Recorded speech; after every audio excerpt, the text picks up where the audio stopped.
You said based we upon receive complaint outside Iowa City. Did I get that right? You said we do we receive. get, yeah, we get complaints for other areas. I mean, we get complaints, people hear Iowa City Human Rights Commission, we get complaints from all over Iowa, but generally there are complaints, if we get complaints, there are places in Johnson County. But we don't have jurisdiction over those, so those get sent to the Iowa The Civil state. Rights Office. Yes, that's what I want to know. Okay, thanks. And then I have one more question too. Regarding complaints that have to do with employment, this is not something I actually was aware of. If you work for a company that has an HR department, is HRC still available to those folks if they have Yes. issues? So, yep. so working for a company that has their own HR Like department. internal, yeah, our Yeah, process would be totally separate. Right, from so, there, but so, yeah. someone could. Very good, thank you. Yeah. And then just the last slide I have is just, I guess, examples of things that the office and the commission do in terms of our outreach and education. And I don't intend to read each one to you, but just gives you a broad overview of some of the ways we try to engage with the community so they're aware of our services, of their rights, and just educational opportunities that we offer. So that's all I have. Great. Any comments? And thank you for the presentation. It was very nice to go through and hear what our HRC currently does, and also to hear that history of where we were really in advance of even the state and the federal law. So thank you for that. Okay, thanks. Thank you. Thank you. All right, we're going to move on to item number 5. And this is to discuss land acquisition and banking for affordable housing development, affordable housing. And we'll bring up Tracy Heishu. Welcome. Hello, thank you, Mayor. Thanks. Just want to bring attention to the 3 documents that were in your information packet. It was the land bank guidelines, which is basically our site selection criteria, our affordable housing funding overview, which was a recap of the presentation I gave back in October regarding our revenue streams and how we were spending our affordable housing dollars. And then there was a memo on the Affordable Housing Fund and demand, which basically covered the balances available. So back in fiscal year 17, we started the Affordable Housing Fund. 25% of that, the money available was available or dedicated to land banking. The purpose of land banking is to acquire a vacant lot and hold that until a time that we can develop it for affordable housing, whether it's a city developing it or one of our community partner develop it for affordable housing. We purchased 1 lot back in fiscal year 18. That lot is going to be sold this week. It was on the last agenda. As I went over the process of acquiring that, it took about 10 years. We purchased it. We went through a couple projects we looked at. They didn't proceed. Then DVIP was successful in getting a home ARP award from the state. So that project is proceeding. In fiscal year 20, we changed it from land banking, primarily just land banking, to what we call Opportunity Fund. And there's a couple reasons behind that. One was it was difficult to find willing sellers and available land, and it was just taking a lot longer than we anticipated. And new construction always has a high subsidy per unit because you have to parcel the land, and then you have to find all the funding available so that you can reduce debt in your mortgage, so that you can offer the property at a lower rent while you're still viable, and you still have money available to rehab and basically keep the property in perpetuity. We converted to the operating fund also for flexibility, so that we could address opportunities as they arose. And you could still use the money to buy a vacant lot. It's just that we expanded it. And some of those uses, since we created the Opportunity Fund, we use those funds to help with the construction of the Ronald Street lot by the Housing Fellowship. We used it for winter shelter before we started putting it into the annual allocation for the Affordable Housing Fund. We've used it for radon mitigation expenses by the Housing Fellowship when that ordinance was changed or created. We've used it for forced view displacement for non-ARPA eligible households, and we've used it for increased security deposit and eviction prevention services after COVID. So we've expanded the use of those opportunity funds quite a bit, as, like I said, as the opportunities arise. Our current balance of the opportunity fund sits at about $465,000. We acquired 2 of the North Summit lots. I just want to put in perspective, like, we have $465,000 available, but to buy those 2 lots on North Summit Street that we use for ARPA funds, that costs $750,000. And we anticipate that will build up to 28 to 36 units, or about $25,000 per unit just in sold land costs. And we use the site selection. When we bought the lots on North Summit, we used that site selection criteria that we developed in 2017. And when we bought it, we took you through the criteria and the reason why we chose those lots. Then when I presented back in October, we also did slides, and we went through our current funding sources, and we broke those down into 4 major groups. So it was our annual allocations and entitlements, our special allocations, our project-generated revenues, and reserves. So currently, based on those 4 funding criteria or categories, we have $38 million dedicated to affordable housing. Of this $38 million, we are administering approximately $27 million right now. So the staff is working on that $27 million. It's programmed, and we're implementing it.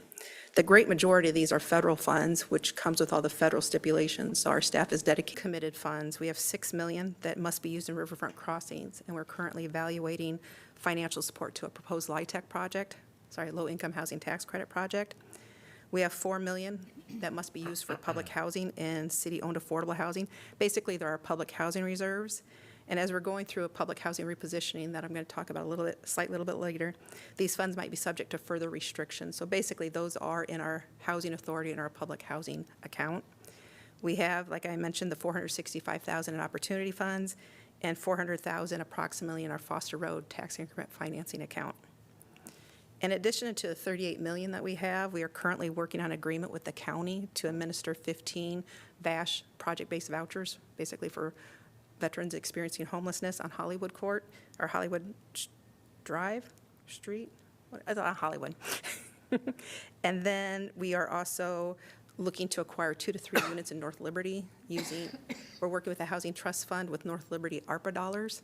And if you remind, the Housing Authority it's not just Johnson County, not just Iowa City, it's Johnson County, Iowa County, parts of Washington County. So we're using a portion of North Liberty ARPA funds to acquire those units, and then they'll be placed in our portfolio, and we'll manage those as affordable housing. That's going to come back to you as soon as we identify that property. It'll come back to you for approval. And we have about close to 500 vouchers in Coralville, North Liberty right now. We are working on the repositioning of public housing to a Section 8 platform because our public housing program is probably not viable long-term. We continue to lose money just due to federal appropriations and how we get money for our public housing program. So we're working with Quadell, and at our next meeting, we'll probably be going through that public housing repositioning, what HUD-allowed repositioning options we have for that continued viability. We're also working with Baker Tilly to position our housing authority into a development arm. So in November, we'll be giving a presentation. What we're learning from Baker Tilly, housing authorities of our size typically don't develop affordable housing. That being said, some do. And we'll have case studies and learning how best to do that and what organizational structure we need in order to position us in order to do that. In addition to administering our affordable housing funds, Development Services continues to work on code-related barriers to encourage more diversity of housing, more compact development, and encourage the supply of housing, basically all housing. So in addition to the text amendments, if you remember, that we passed in November of 2023 that focused on supporting housing diversity and density, the parking study, it's going to be coming to you later tonight as an agenda item. We're working on that, and that was a component of the pro-housing grant, because parking tells us how many parking spaces we must accommodate on our building lot to create a dwelling unit. Parking is a zoning tool, much like density and setbacks, and to elicit a preferred type of development. So too much parking can act as a restriction on residential development. So this parking study will help us look at what is a good ratio that meet our needs, but encourages residential development as well. Staff is working on the comprehensive plan update, and then following the comprehensive plan update will come the zoning code update. And as time permits and we have the staff capacity, we're looking at our regulations and how we make our zoning processes more streamlined, less time-intensive, and shift, when possible and appropriate, more lengthy public process to administrative level approvals to encourage private market development. And with that, I'll answer any questions you have. What do you, go ahead. I was just going to ask about the context of the 2016, 2017 land banking. Like, why was that envisioned, and what was the goal? And was there some sort of event that happened that said, hey, we should really be in the business of land banking? I don't know if anybody has that sort of knowledge looking back that far, but Yeah, we had it in our 2015, we had affordable housing plan that we were looking at different ways, and land banking is just one tool that you can use. And so we were hoping that we could buy land so that as affordable housing opportunities came up, we could either convey it, sell it, or we develop it ourselves. So it was 25%. and more so we- theoretical. It wasn't like we missed serious projects, No. opportunities, and we didn't want to get caught making the same mistake. It was No. just theoretical. Yeah, at that time, we weren't getting regular LIHTC applications too. So initially, when we bought the first property that we're selling to DVIP, our thought was that it may help us leverage more LIHTC awards for our community. So we actually we're going to try to do a scattered site LIHTC instead of just one building that is a LIHTC award. We would have several throughout the community on a scattered site basis. And while we had good success buying the one over by Fraunholz Miller Park, we really did not have success finding other lots that we could purchase. We made several inquiries, but there was never a willing seller that could kind of meet our criteria. When you say our criteria, was it like offers that we were making, or was it other stipulations? The land banking criteria that you have in there, so we would narrow our search. We weren't putting offers or making inquiries on just any property. We really wanted it to fit those land banking criteria. And we also really were trying to look at a certain size. So much like I think we had 6 townhomes planned for the site that DVIP is now going to run with, we were looking for similar size townhome sites or small multifamily sites. And we did, I don't know that we made any formal offers. I know I personally made a lot of calls to developers. Typically what we were doing is as new developments were being approved by the council, we were having conversations to say, would you like to sell any of these lots to the city directly? And the ones that fit the criteria, the answer was no to that. I see. We weren't seeing a lot of interest in LIHTC developers of doing scattered site at the time.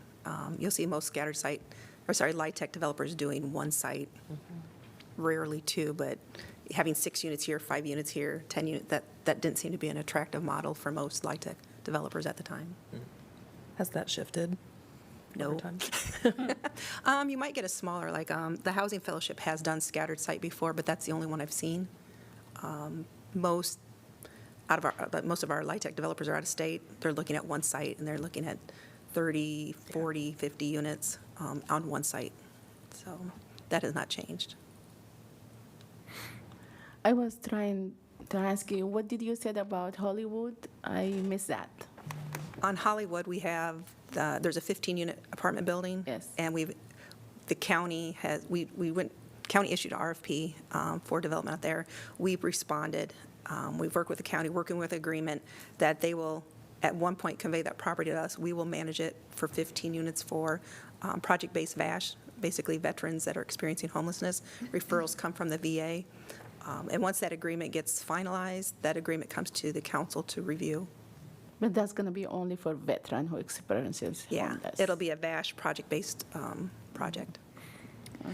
And what I heard about that was utilizing the VASH, those vouchers, was kind of the only feasible way to make that development work in Yeah.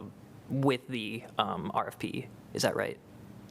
It was the most viable option for us. Okay. I mean, the county didn't want just the city. They were entertaining. They were hoping that other providers would submit, but we were the only ones for the RFP that submitted. And what was viable for us, because with project-based vouchers for a certain size, if they're over 4 units, you have to provide supportive services. We are not in the position to provide supportive services or to pay for supportive services. But if we use the project-based through VASH, the veterans, the VA center, they refer and they provide the supportive services at their own expense. So it seemed to be a partnership that worked. Yeah. It was financially viable for us to continue. And now, do you have any idea about how many veteran homeless we have? I know we are very comfortable knowing that we're going to fill up with 15, but I don't know. I can't. Rachel probably would know that. I can't tell you off the top of my head. That's fine. But we're comfortable that we will have enough VASH. That is the one category that we have the hardest to place is our VASH vouchers. And those people, it doesn't matter if they live in Iowa City or somewhere else. Well, they're coming through the Iowa City VA, but no, they, Okay. not necessarily, but most people will be from our area. I can't guarantee that all, but since the referral source is the Iowa City VA, a lot of the people will be in our community already. And this is like, since it's a voucher base, is Johnson County kind of, right? Because It's in our territory, so, yeah. yes, in our territory, yeah. So Johnson, Iowa, parts of Yes, Washington County. yes. Yeah. Thank you. Yeah, sure. In kind of anticipation of, I think, what we'll see in the Baker Tilly report that you said, I think, is coming in November, will it be, I'm looking at Exhibit A of the land banking guidelines, which tells us kind of how you make decisions. Is that the kind of information that Baker Tilly will kind of tell back to us, like, this is the decision-making process you should go through in saying yay or nay on a development, or? Well, Baker Tilly will feed off of Crawdell's recommendations. So what you're going to hear from Crawdell, so this will be explained in. Okay. But we're looking at a RAD Section 18 disposition method of going from a public housing platform to a Section 8 platform. That requires us to divest our public housing into a nonprofit that's affiliated with us. So we would control the nonprofit. The housing authority would manage all those housing units. So Baker Tilly's task is much larger. It's talking about the organizational structure we need Okay. to continue. It's also about staffing models. So if we start developing projects, because right now we have 86 public housing units, but we also have 24 that aren't in any type of federal program. As we develop those affordable, city-assisted or city-owned affordable housing, we need a staffing model to basically say, as every 50 unit we acquire, what staff do we need to go with it? What organizational structure we need? Where the division sits?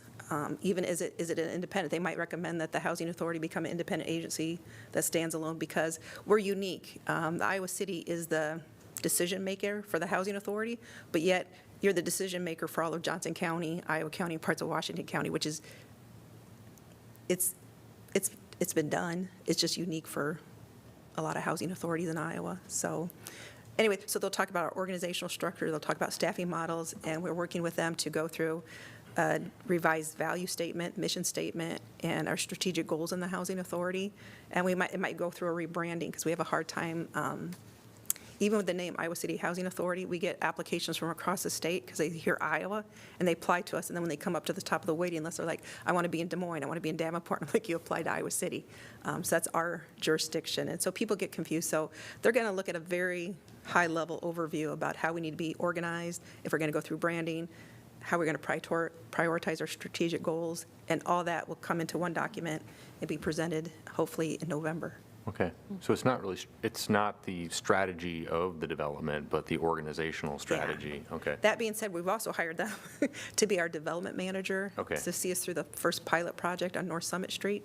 So they'll be helping us with the concept, with pricing, with going out for an architect, for bidding it, and then finding the financial, because the pro-housing money for those Summit Street, in the pro-housing grant, we just said we had to have 18 units, but we see the opportunity that we could have maybe up to 36. Well, if we go up to 36, we don't have enough money. So now we have to worry about how do we find enough money? And so Baker Tilly will help us close that gap so that we can still, I wasn't going to reach it, but as the housing authority, they're an enterprise fund. They don't rely on general fund. So everything we do in the housing authority with the enterprise fund, we have to make sure it's financially viable because we don't live off or we don't get injections of general fund money. So we have to make sure through the programs, the rent revenue, HUD assistance, that we are self-sustaining and that we can take on these projects. So Baker Tilly will help us with the organizational structure and they'll also help take us through being a development manager for our first project. Okay. Well, back to the Exhibit A thing, I appreciate having that, because we've had now a couple conversations about how the city makes decisions on purchasing land, and I think as a counselor, it's helpful for me to kind of understand if I see something, is this exciting or maybe not fit for us? But also, it's helpful to point constituents to say, hey, this is why we're maybe not taking this on, here's our criteria, and it might not meet those. So this document's helpful, I hope there's another iteration of it, and now that we're not land banking, I guess, so. Okay. And that, like with site selection, we also have to think of staff, do we have the staff's capacity to take on more projects? And that's what Baker Tilly will help us with. I would say right now, no, our plate is full right now, but they'll help us get to the position of when we have to hire somebody, when we can financially, it's feasible for us to hire more people and what positions we need to hire in order to do what we want to do. And that all comes back for you guys to look and provide direction and to approve, to tweak. Yeah. Kind of piggybacking off of Councilor Mo's comments too, I was going through the, oh, by the way, thank you so much for this. I know affordable housing is a very important thing for a lot of people in this community, and so if anybody just happens to be watching this work session, I'm sure there's tons of people riveted to their computer screens, but if they go back and look at it, the IP that we're talking about, the information packet is public information, a lot of really, really important, good information in this. Thank you for putting that together for us. In the criteria here, I don't specifically see, and probably because it's a moving target, but I would assume too that like cost per square foot of a land banking option would be, there's probably some sort of a consideration that's very central to this process that probably, I don't see it like specifically included in here unless I missed it. But I'm just assuming that that's. I think we would look at that in pre-development costs, because can we water, can we sewer it? Because we're just buying vacant land, but the costs go up exponentially if it's outside our growth area, if we can't water, sewer easily, or how. Basically our proximity. So we would look at like the potential costs. Sure, and just kind of like the financial part of it too. There's a piece that's not listed here, but it's an incredibly important Yeah. part of Yep. this process. Yep. Yeah, I've kind of said before, we could go through this criteria and find the perfect property that meets all of what we're looking for. But if they're asking 10 times more than market value, we're probably going to walk away from it. So at the end of the day, the price does matter. We do the same thing with, for home or CDBG, when our nonprofits are looking at vacant land or something, it has to price to value. We can't pay over the appraised or assessed value. Sure. I have a general question, but it looked like you wanted to. go ahead. Are you sure? Okay. As an affordable housing tool, is there data about how effective land banking is? I know, Jeff, you mentioned that, since we implemented it, tried it, we haven't been all that successful. I just wondered if there's like if there are broader studies that Yeah. kind of say, as a tool, I know there is no silver bullet. Yeah. There is a multitude of tools. How effective is this one? Is there data on that? Yeah, I think the data set, it depends. If you remember our Invest Health, there's what's called county health rankings, and if you go on that site, and if you go to affordable housing, it'll give like the tools of affordable housing, and then it'll give basically case studies, and then it'll talk about its relative effectiveness. And I think land banking is one of those things that'll say like, it can help. I mean, it's how successful you can acquire land and how successful you have other resources available to commit to that land. So it's a strategy. I wouldn't put all the marbles in one basket. One tool. I think that's the right saying, right? Yeah. Just the market, one the basket. housing market can play a big role. If you're a community that struggles with a lot of vacant property and maybe property owners that aren't motivated to sell, having the city intervene and really go after and try to secure those properties and turn them around pretty quickly can be an effective strategy. What we've found here is that the property tends to churn pretty quick on its own. The market's pretty robust, which I think we underestimated back in 2015, 2016 when we set forth on that strategy. It's harder to get the property, and we were slower to move on it. And what I recall about those conversations as we were entering into 2020, the council wanted to act with a little bit more urgency, and so we were starting to pivot away from land banking and doing more things like security deposits that could provide more immediate relief in the community.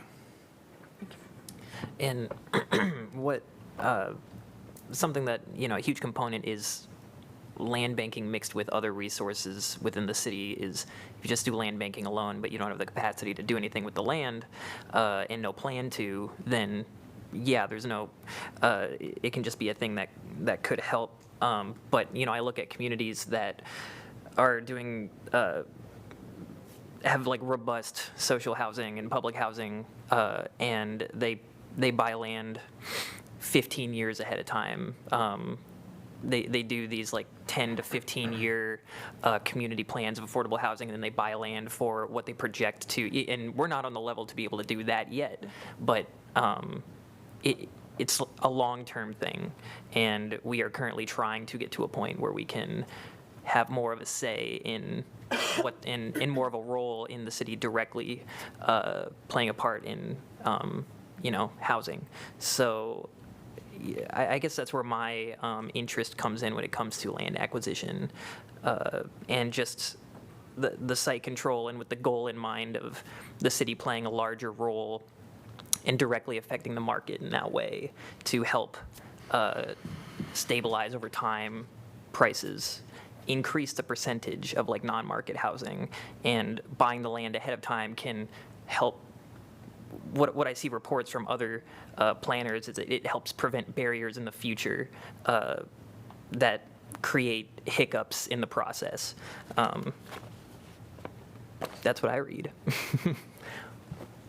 I have a really big question for you, Tracy. Every time you present, I'm always reminded how many different things your department handles. And I think the way that Oliver just articulated the goal of more non-market housing, right? Like, I do think that is a goal, at least for this council, in terms of a strategy for hoping to, if not lower housing prices, stabilize housing prices for folks.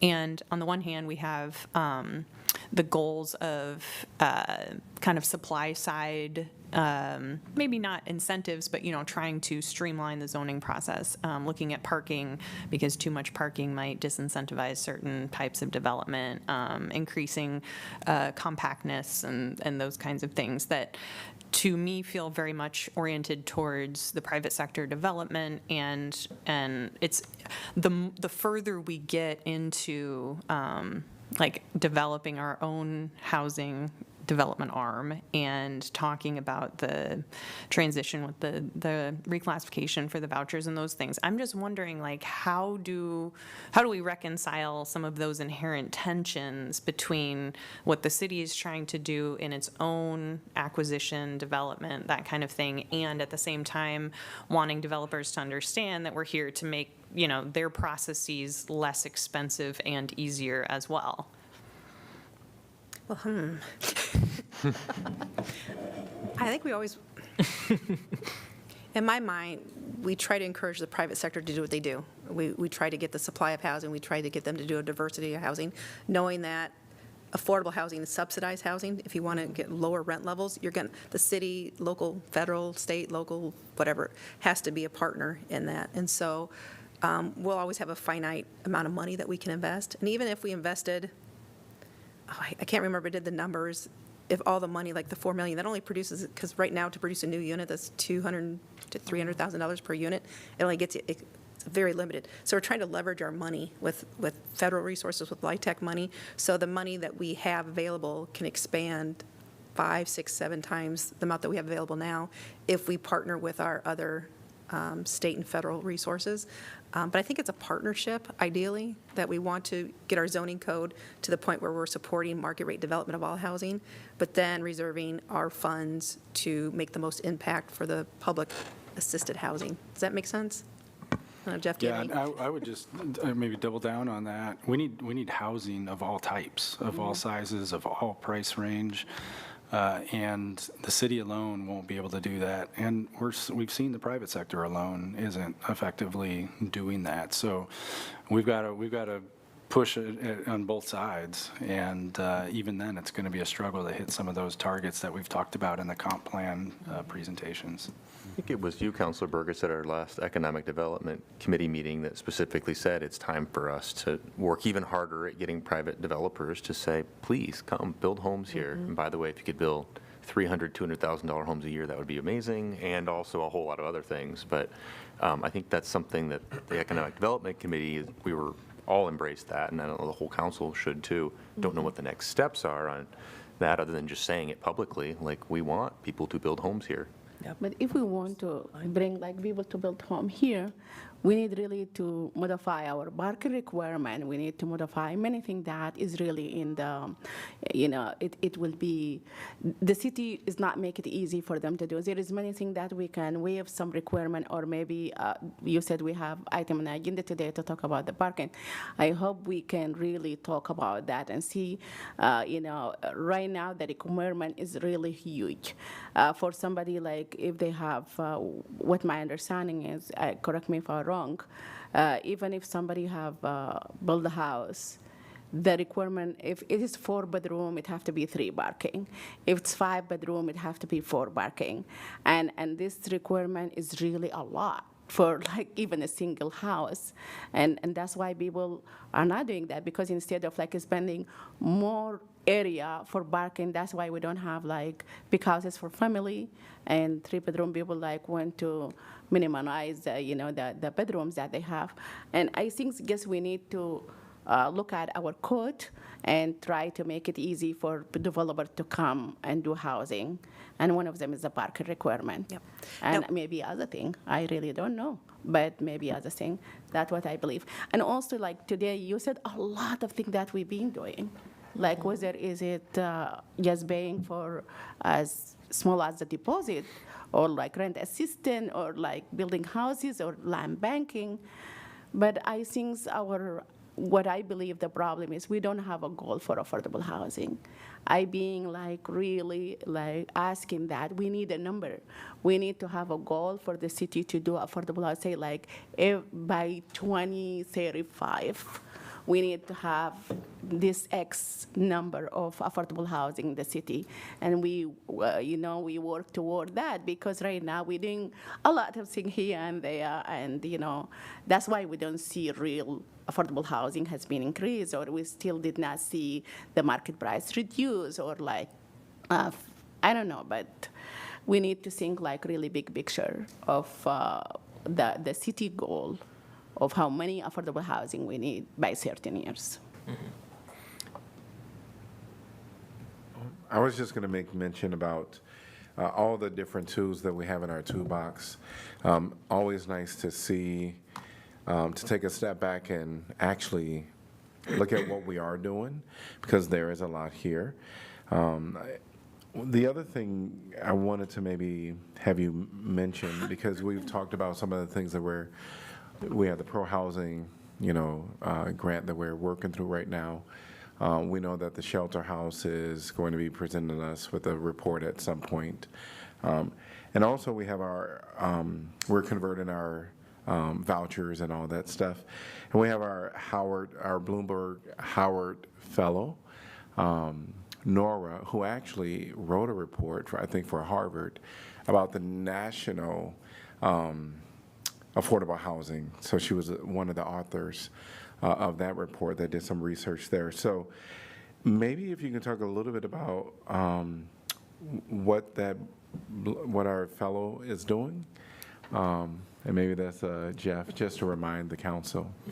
Yeah, we're really excited to welcome Nora Cahill to our team. She just started in the city manager's office in July, and is getting to know the Iowa City community and getting to know some of our nonprofit partners, as well as just the internal staff here. But Nora's primarily going to be working on housing policy, and a lot of her work is going to be focused on our unhoused population, and so helping us internally become a little bit more efficient and structured, and how we're working through issues surrounding homelessness, how we're communicating with our nonprofit partners that are working directly with those populations, and really just looking to enhance the whole community network. So a lot of that's going to be learning in the first few months, and then she's going to be helping us get organized, get structured, help us identify the most appropriate strategies, along with all of our community partners.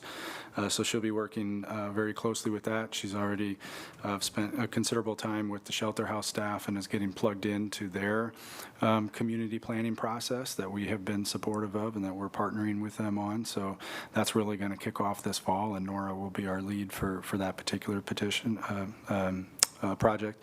And then she's going to be working on little odds and ends around the housing area as well. So for example, right now she's researching some tax abatement programs that other communities use for housing, to spur housing investment. And that's something that we've been wanting to look more intently at for a while. Right now we have a tax abatement program that's kind of sitting there on the sideline waiting for someone to say, yes, I'd like to take advantage of this program, and then it takes us several months to really spin that up.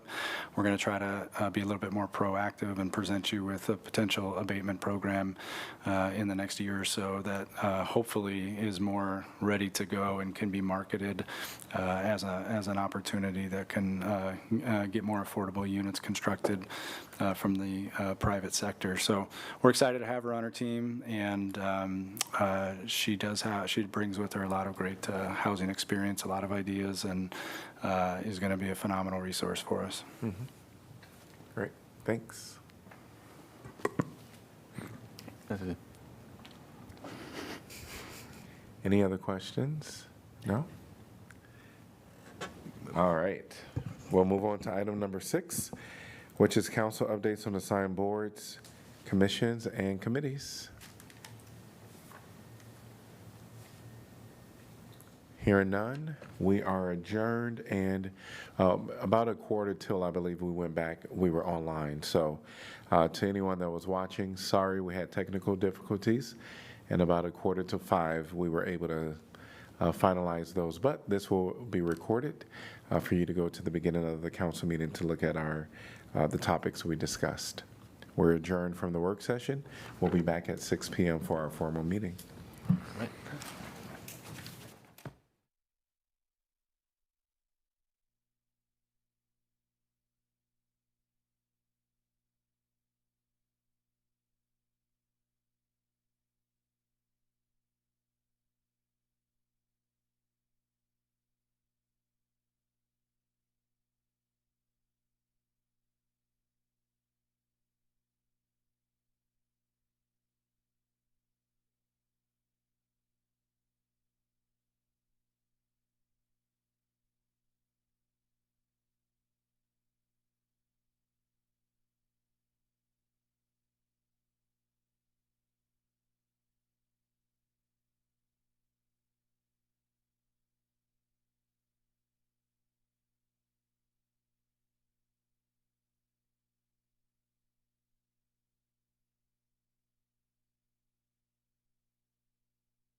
Great. Supplement that you were talking about? Yes.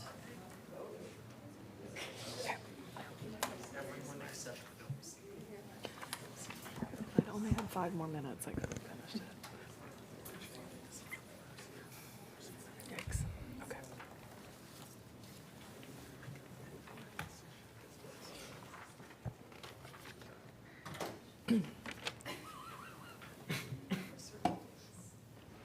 Well, it is 6 p.m. on August 19th, and I want to welcome you to your City Hall. This is the City of Iowa City formal meeting, and I'm going to call it to order.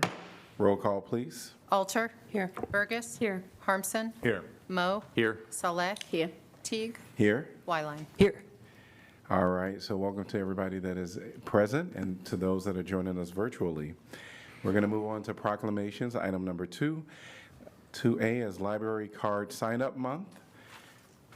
Whereas libraries foster an informed and engaged public by supporting the freedom to read, explore, and discover, and whereas libraries provide lifelong learning opportunities for all ages, from early literacy, story times, to college and career readiness, workforce development, and personal enrichment, and whereas public school and academic libraries each play a unique and complementary role in the educational ecosystem, and a public library card is a powerful tool in every student's backpack, expanding access to books, technology, and support beyond the classroom. And whereas a library card opens the door to creativity and empowers individuals to explore their interests, develop new skills, and connect with their communities.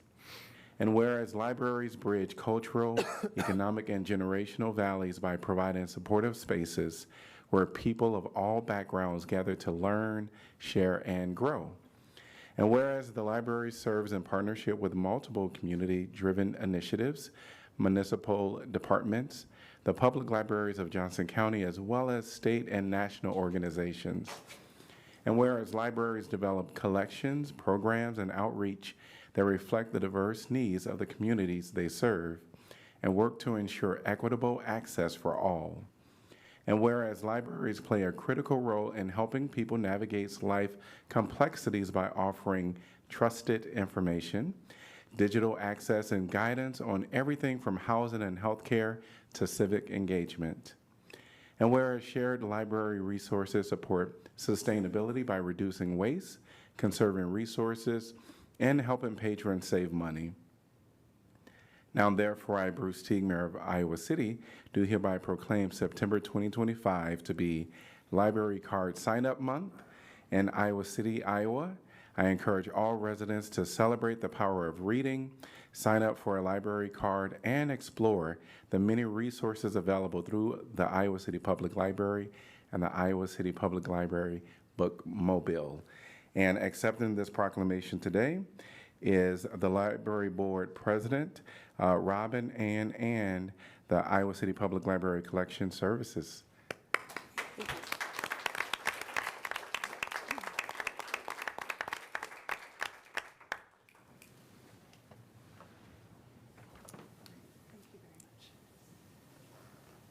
On behalf of the Iowa City Public Library, thank you, Mayor Teague, and members of the Iowa City Council. We greatly appreciate your recognition of the importance and power of a public library card. We invite everyone in Iowa City to visit the library or our bookmobile to get a library card and explore the world. Thank you. Thank you.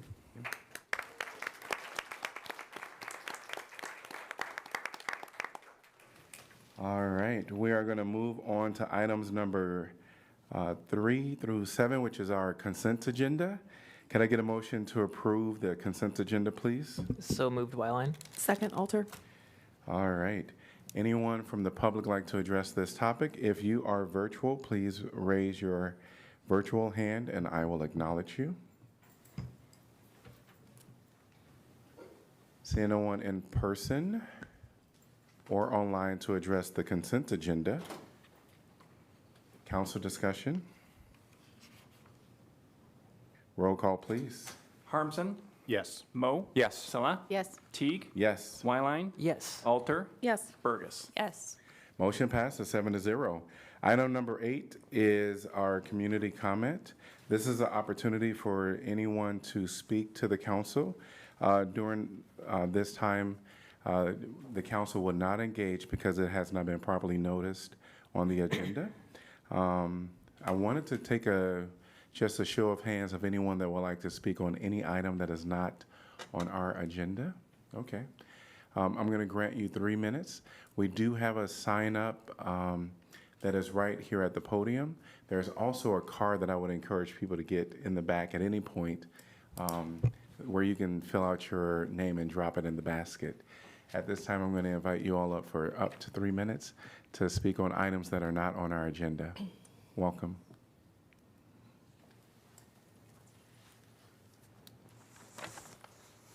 Hello, my name is Isabella Vine. I live here in Iowa City, and I would very much like to speak with you about something I found out. Many of you may remember I spoke with you about the problem at the shelter house with Tent City and all the crime and drug use and everything there. I did some digging. I didn't like what I found. Chrissy Canganelli, who's the director there, last year got a salary of $165,000. This year, she upped it to $185,000.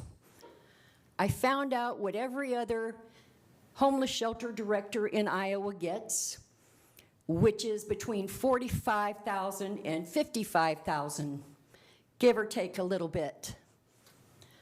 That is for everyone else in the state of Iowa.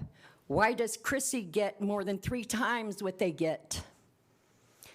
In New York and Los Angeles and large cities, their top salary for homeless shelter directors is $90,000 to $95,000. She's getting double what they're getting. Iowa City is nothing compared to those cities. The people who work there are getting paid, I believe it is a base salary of $90,000. Other employees in other homeless shelters do not even compare to that. They're at poverty levels compared to what Iowa City shelter employees and directors get. And I know I don't have enough time here to go over everything, but I'll be back for every other meeting to finish everything. I believe it was last year, maybe the year before, my year isn't exact here. The shelter house made $3 million profit. They had almost 2,000 people come through the door. They offered help to only 324 of them, yet the audit doesn't state exactly how many people they gave help to. This is theft of government and public funds on the part of Chrissy Canganelli and the staff at the shelter house. I have been going through many, many documents, a lot of which I got off your website here at the city. All of this is proven. This is her salary, and what does she do? There are people that have been living at the shelter for more than 2 years. Don't tell me she couldn't have used some of that $3 million profit to help some of those people. And you still need to do something about that ghastly Tent City, which is wreaking terror all over that area. Thank you. Thank you.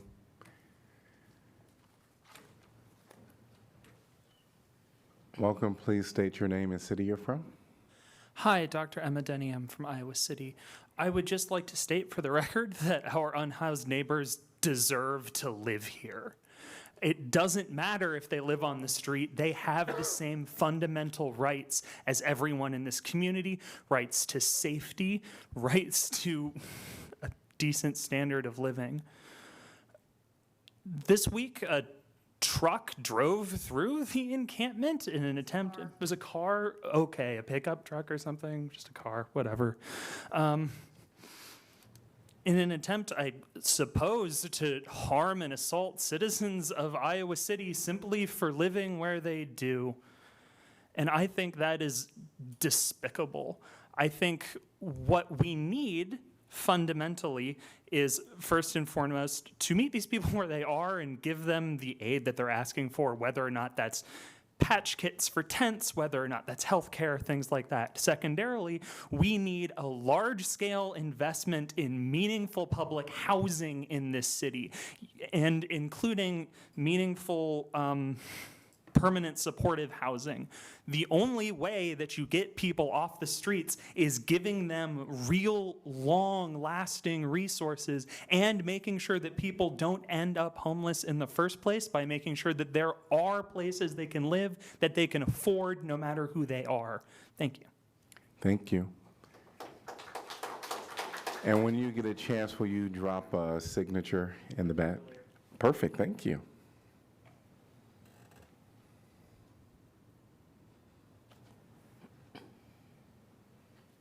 Welcome, please state your name and city you're from. My name is Mary Gravitt, and I'm from Iowa City.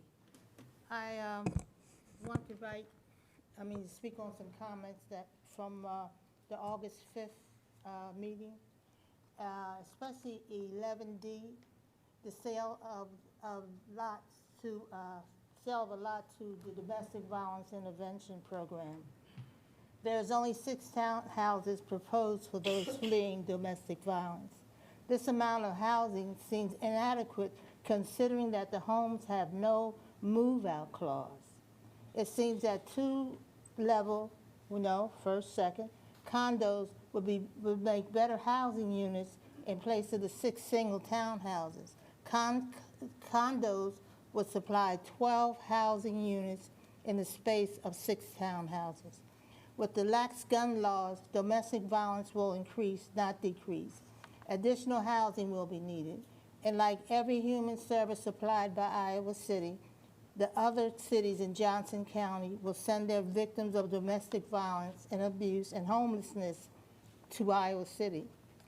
And the police board replacement.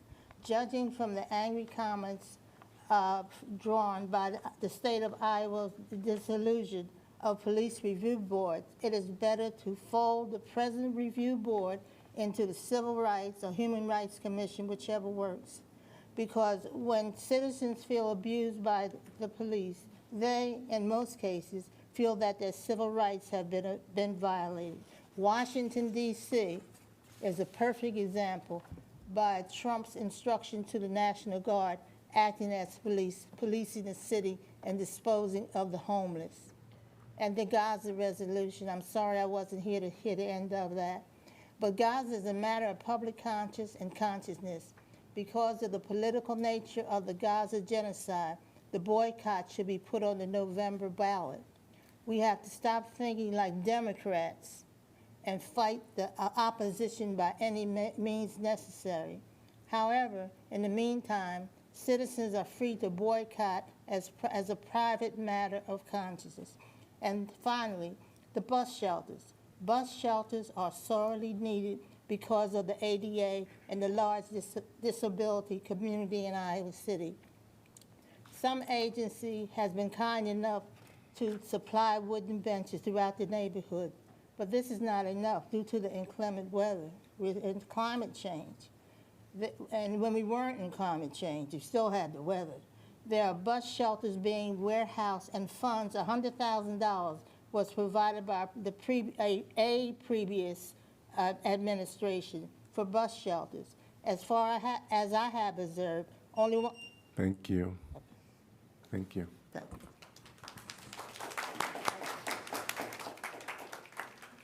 Welcome. Please state your name and city you're from. My name is Alan Ross. I'm from Iowa City. I'm here to address the resolution regarding Israel that was passed. I wrote an email 2 weeks ago to each and every one of you, which has gone unanswered, so I'm here. I looked at the investments that Iowa City makes online. None of them are in Israel, so this resolution is basically virtue signaling and ineffectual. If you want to do something about boycotting Israel, I suggest you go to your offices, pull out all your flash drives, throw them in the garbage as they were developed in Israel in 1987. Then look on all of your computers, find a sign that says Intel inside, trash them. Much of the Intel chips are developed or manufactured in Israel. While not all cell phones are made in Israel, the first one was in 1973 by Motorola in their development and research in Israel. Also, when you order a salad, tell them hold the cherry tomatoes because those two were developed in Israel. Now, you should also go to the University of Iowa, tell them to get rid of the pill cams developed in Israel.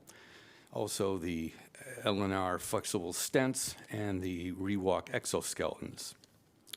While I know I'm not going to convince you to rescind this resolution, I would like you to pass another one.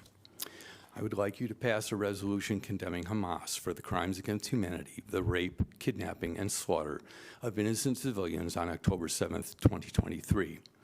In doing so, you will join the United Nations, the International Criminal Court, the European Union, and the Arab League. Yes, even the Arab League, countries like Qatar, Egypt, Iraq, Libya, and United Arab Emirates have condemned Hamas, a terrorist organization.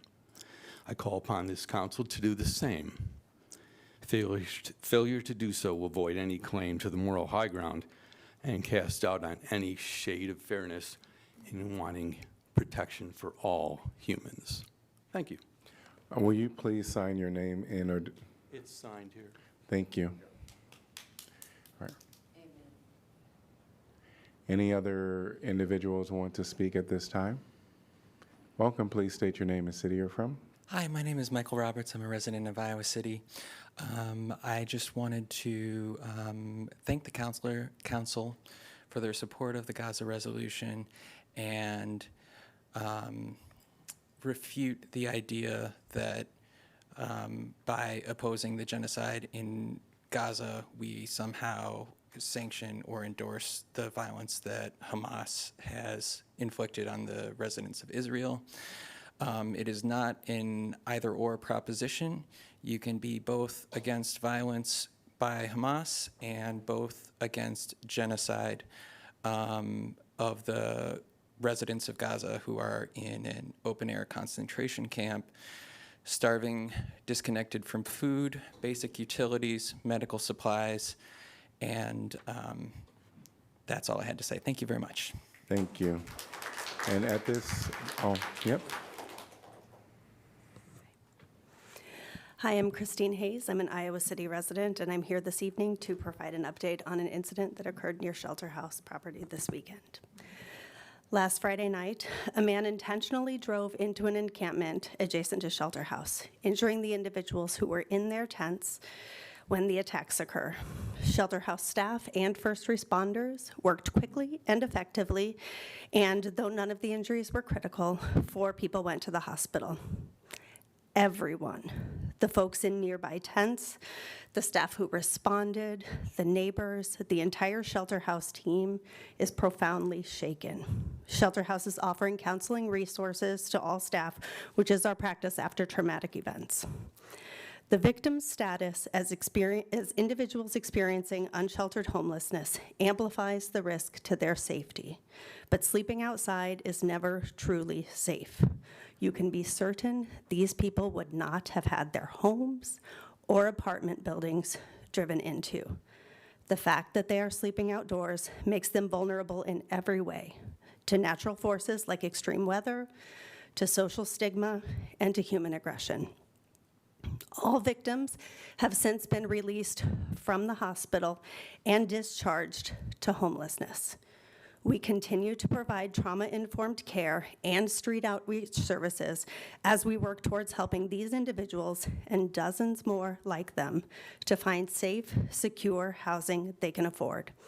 Shelter House will remain in communication as we learn more information. Thank you. Thank you.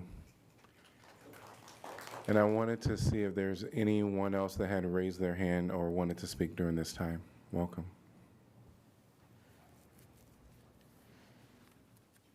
Hello there. My name is Ria LaFerre. I'm a recent Iowa City resident.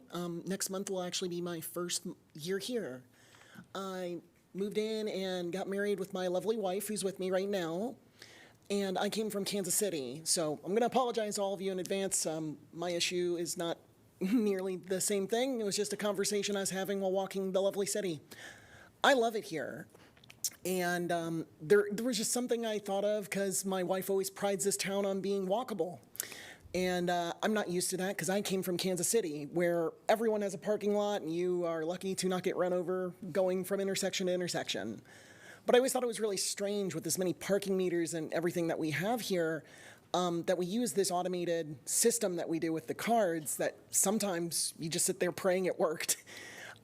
Is there ever been a consideration that you all might have considered with like QR codes or like a website or something, just for the generation that's more on their phones?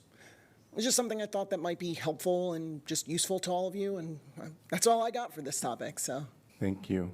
I'll invite you to sign your name right there. Thank you. Absolutely. All right. Anyone else? I wanted to make sure I especially acknowledge anybody that raised their hand. Seeing no one else. Thanks to everyone that came forth. We are going to move on to item number 9, which is Planning and Zoning Matters, 9A, Comprehensive Plan Amendment. Resolution to amend the Comprehensive Plan Future Land Use Map for Office Research Development Center to General Commercial, Mixed Use, and Public-Private Open Space for approximately 57 acres of land located south of I-80 and east of North Dodge Street. And I'm going to open the public hearing and welcome Danielle. Thank you, Mayor. Danielle Sitzman, Neighborhood and Development Services. As you introduced this agenda item, it's the first of 3 agenda items pertaining to roughly the same area. This first agenda item is a comp plan amendment, and there are 2 rezonings within the area of the comp plan amendment that we're discussing tonight.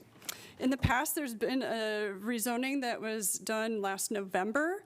That rezoning was for the property around the central circle of the ACT campus. This comp plan amendment and the rezonings that follow are for the area highlighted in the white outline. This spring, the property changed ownership.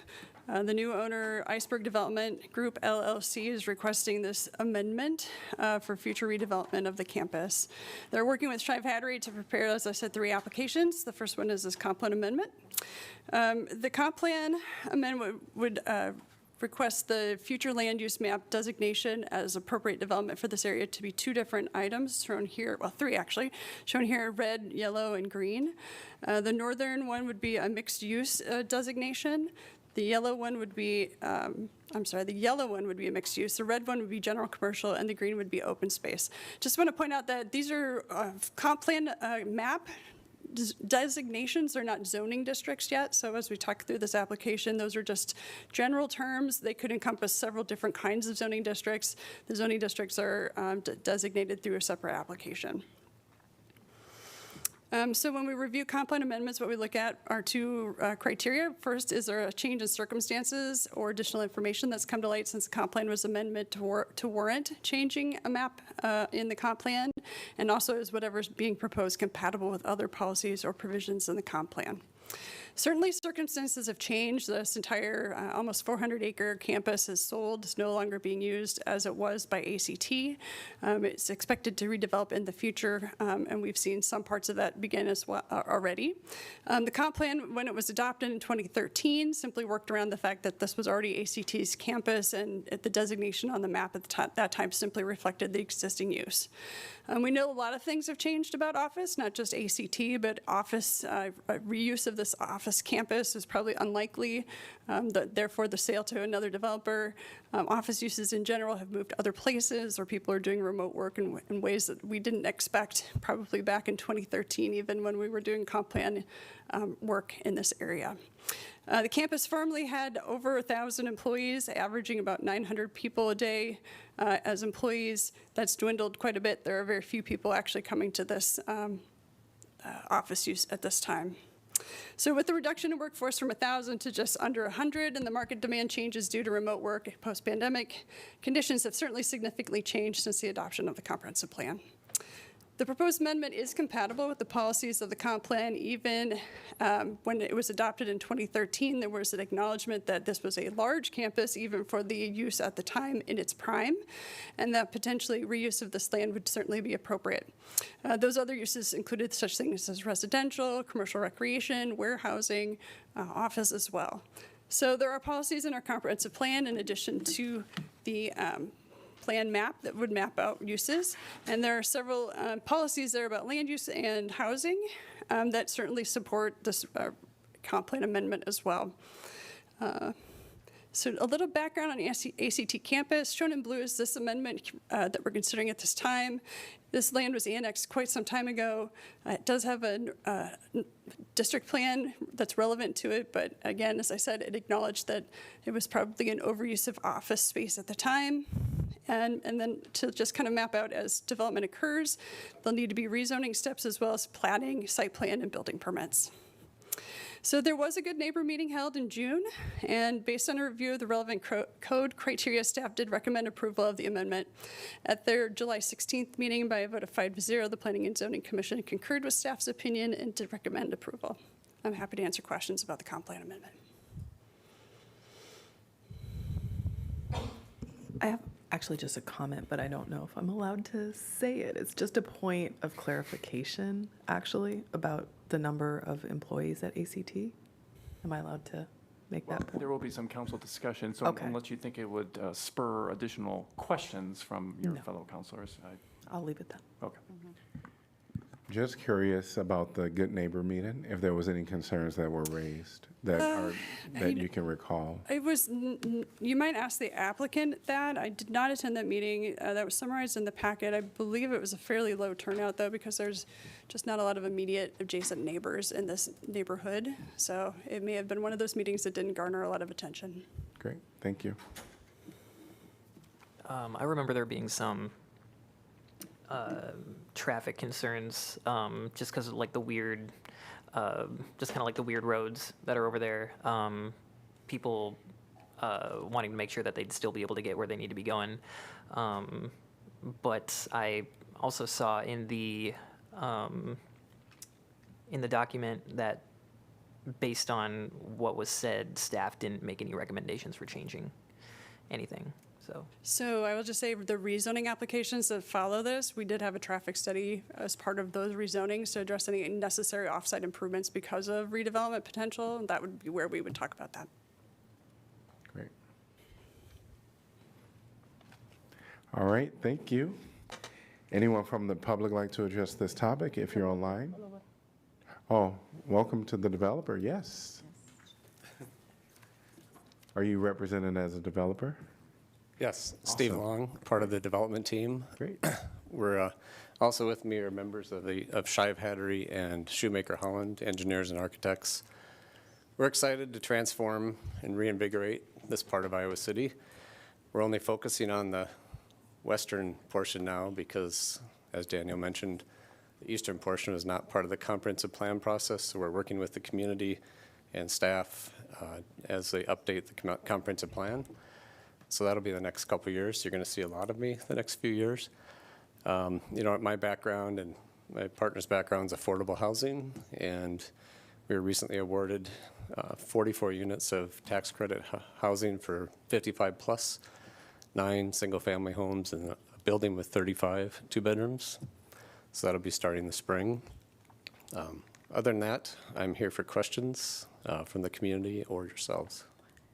If you can talk a little bit about the Good Neighbor meeting, how many people attend, is it an issue, and how many also like neighbors surrounding the area who care about this? Yes. This is going back a couple months, so may rely on one of the engineers if I don't remember correctly. As Councilor Weiland mentioned, traffic was brought up. I don't remember the number of people in attendance. I think it was maybe 15 to 18. A number of people from Oaknell East, which is just to the south of us. And the traffic concerns, as the traffic study addressed, will be alleviated. We're actually adding a road to connect up to Dodge Street that used to be there until 2002. and the city is putting in a stoplight at that intersection in the spring. Our construction for that road will probably be soon after that. So that was the biggest concern. In the traffic study, there is some discussion of, it's confusing, but North Dubuque Road by the fire station, there's some backups, and the city staff has some solutions for that, particularly by the Scooters Coffee Shop. For the public and council, the very end of this item in your packet has a summary of the Good Neighbor meeting. It looks like there was 20 that attended on that June 10th evening, largely focused on traffic in terms of the concerns. There was a comment about concern about potential tree removal. That, of course, comes up in subsequent rezonings and site plan analysis. There are also several positive comments received that are noted in there, including the street connectivity and the diversity of housing that was talked about at the meeting. But that summary is in the packet. You just have to scroll all the way through to the end of this item. And I remember when we walked around the ACT campus when we were discussing this, I don't know if this is particular, if it falls under the western side of this area that we're talking about, but you said that there were no plans on in any major way affecting the natural areas back there because you wanted to retain it for the potential developments that might go there as a quality of life thing and just because it's cool. Yeah. Right? Yeah. That's probably my exact words. No, we consider it an asset. And if you look at the aerial maps, when ACT purchased the land, a lot of that land was cropland, farmland, and they've let it develop into a mature woodland and spent a lot of time and money in using experts to create the woodlands and the prairie. So we fully intend to maintain the woodlands and the pond, and we've started, we started having facilities crew mow the paths again and cut back the trees and really open it up to the public. We encourage the public to come explore this mysterious place for many years that was private and soon will be more public. So, if you work at ACT, you'll probably see me out there a lot with my dogs. Feel free to explore. All right. Thank you. Thank you. Anyone from the public like to address this topic? If you're online, please raise your virtual hand and I'll acknowledge you. Seeing no one in person or online, I'm going to close the public hearing. Can I get a motion to approve, please? So moved, Mo. Second, Harmson. All right. Council discussion. This is just, it's a small point, but not a small point. And it's just a clarification within the packet as well as during the presentation. It's noted that at one time, ACT had 1,200 people in very large square footage, over 350 square feet, 1,000 square feet. But then it states that there are 75 employees now. That's on site. We still have a company of over 700 people. So it's just that most of it is that people are able to work from home. So I just wanted to make that point because otherwise it looked like ACT is literally withering on the vine. So just had to say it. I'm excited to see what's next. I Yeah. can't wait to see this, but as a comp plan change, it makes sense. Yeah. Mm-hmm. Roll call, please. Mo? Yes. Sella? Yes. Teague? Yes. Wyline? Yes. Alter? Yes. Burgess? Yes. Harmson? Yes. Motion passes 7-0. 9B, rezoning North Dubuque Road. Ordinance conditionally rezoning approximately 22.5 acres of property located east of North Scott Boulevard along North Dubuque Road from rural residential zone, low-density single-family residential zone, RS5 with a planned development overlay, research development park zone, and interim development single-family residential zone to mixed-use zone. Okay, I'm going to open the public hearing. And welcome again, Danielle. Thank you, Mayor. So this is the first of the two rezonings I mentioned. It's for the southwestern 22 acres of land highlighted here in the white outline. It was just approved as part of that past resolution to be designated as mixed use in the future land use plan map. This shows us the mix of zoning districts out in the subject property and the area around it today. This 22 acres has a mix of multiple zoning districts designations across it, everything from rural residential to single-family residential, another kind of single-family residential with an overlay, to that research development park, and then an interim zoning designation as well. So this would remove all of those zoning designations and replace it with one mixed-use designation. The mixed-use zone allows for a variety of residential and non-residential uses. It's intended to be a mix of those uses and designed so that those things coexist successfully. It would allow multifamily, assisted group living, single-family duplex, office, retail, and eating establishments as an example. With a simple rezoning like this, we have two criteria that we review. First, consistency with the comp plan and compatibility with the neighborhood. So consistency with the comp plan, certainly that makes sense. We've just amended the map, so it is consistent with that. There are also land use goals and strategies, as well as housing goals and strategies that redevelopment of this area would be supported even if the map did not. So encouraging compact development, planning for commercial development, and encouraging a diversity of housing options. It's surrounded by a variety of land uses already. The neighborhood around it, like I showed in the zoning map, had a variety of uses in it.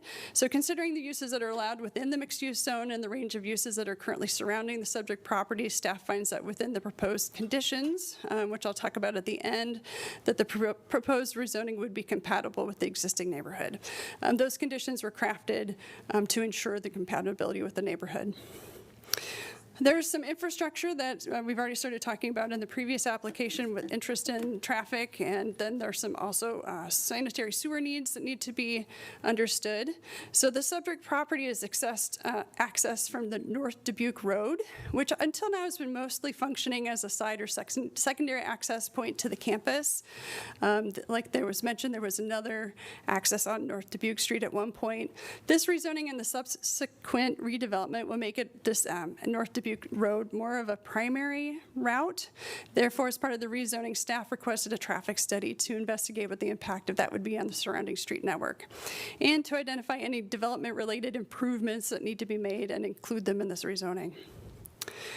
The city did determine that the existing lane configuration and stops controls on Dodge Street and ACT Circle Lane will not provide an acceptable level of service. Level of service is one of those terms from transportation planning. Through the horizon of time that they look at when they do a traffic study, which is quite far into the future, 2047, which is considered the build out or design year scenario. So looking at not just day one, but how much traffic might grow kind of naturally over the large span of time and how that would affect that intersection. So therefore, the proposed lane configuration and signalized control presented as part of that traffic study was recommended. The study determined that the existing lane configuration on North Scott Boulevard and North Dubuque Street would also suffer some level of surface concerns through that 2047 horizon. However, that level of surface issue wasn't really attributable to this development, but more of kind of background rise in traffic and limited really to the Scooters Coffee access.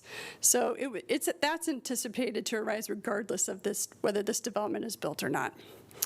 And additionally, that level of service concern was only for a very short period of time, 30 to 45 minutes during the morning peak hour. So the city's engineers reviewed that traffic study, and they were satisfied with the results and the improvements identified in them. Since this area has never been platted, there's also not a robust street network. So staff does recommend a condition to ensure that that street network is built out as this development occurs. So the condition for platting and the subdivision process to be followed as part of staff's recommendations. We're also recommending that before a final plat is approved, the owner submit construction drawings demonstrating that North Dubuque Road between North Scott and ACT Drive meets the city standards for the construction of the street. There's some existing streets out on the ground that need to be verified as being satisfactory for becoming public city streets and having the type of traffic on it that we anticipate. So those drawings would need to be submitted and reviewed. Also then, there's some information that staff needed to know about the sanitary sewer network in this area and has requested a flow study to satisfy that. So again, looking at next steps for this campus area, where this application is the blue highlight for the rezoning of that 22.5 acres. As I mentioned, the condition would be for prelim and final platting eventually, which would be coming back to you, and then site plan and building permits. So based on a review of the relevant code, staff recommended approval with 5 conditions. Those conditions include that the property go through the subdivision process to ensure all of the street network and is anticipated and built out so that a connected neighborhood can be anticipated. Also, that construction drawings demonstrating North Dubuque Road between North Scott Boulevard and ACT meets city standards. That sewer flow study that I mentioned. Also, that any commercial use that abuts residential zones include a landscape buffer strip, and that the commercial development be outfitted with light fixtures that ensure flow cutoff of light, special light fixtures. So at their meeting on July 16, 2025, by a vote of 5-0, the Planning and Zoning Commission concurred with staff's recommendation and are forwarding it to you tonight with those 5 conditions. I'm happy to answer questions. Danielle, if any of the privately developed infrastructure doesn't meet city standards, at what point is that required? At platting or actually at permitting? It's sort of unusual to already have infrastructure in the ground that's being inherited as part of development. So we've had to kind of negotiate when and who gets impacted by that. So if it's not up to city standards, does it get torn out, but you already have residents nearby? Ideally, all of it's developed to city standards, and we don't accept responsibility for it until it is. So this would be ensuring that we know the status of what's out there before we're in a bind to accept it. Okay. And you talked about sanitary sewer. Did you study also storm sewer and stormwater management on that area? So stormwater management is required. That's more easy to do on site. Okay. Sanitary's got to go off site. It's got to drain down to the sewer plant. We know it can be done. We just don't know whether it needs to be upsized or not. So the flow study would be determining for sanitary how much of that needs to be upsized. Okay. And then as far as the roads, is what we see here is what we should expect, or is there an opportunity for the applicant to change the configurations of any of the roads after this rezoning? I would say this is not what you should expect. What you see at preliminary plat is what you should That's when expect. we'll see the final road configuration. That's when we start talking about how big a block can be before it needs to have other intersections. Yeah, exactly. And you would permit that to be platted before there are any of the adjacent areas rezoned or even changed in the comp plan from IP to more mixed use or more housing? It depends on what the applicant chooses to develop. They certainly have to plan their street network far enough out that we can anticipate it's going to connect to the next thing. Right. And makes sense. And this is a single person, so they would be responsible if they undersize the road for future rezonings? I'm not sure I understand your question, so. I guess there's a large portion here that we keep as IP, and we don't know what it is, and I totally understand there's a lot of land to get your arms around. I just don't know what kind of assurances a city gets that the infrastructure in place So will we match actually the future. So we can tell the applicant, okay, you're proposing a preliminary plat for this area, but we can't, we need to see a larger area to know that things will connect. So we can tell them that's not a rational choice to stop your prelim plat here. We need a larger area to at least get the preliminary plat schematically laid out. They don't have to necessarily final plat and build all of those things until they go to do each phase. Okay, thank you. When the study was done, and you mentioned specifically scooters, right?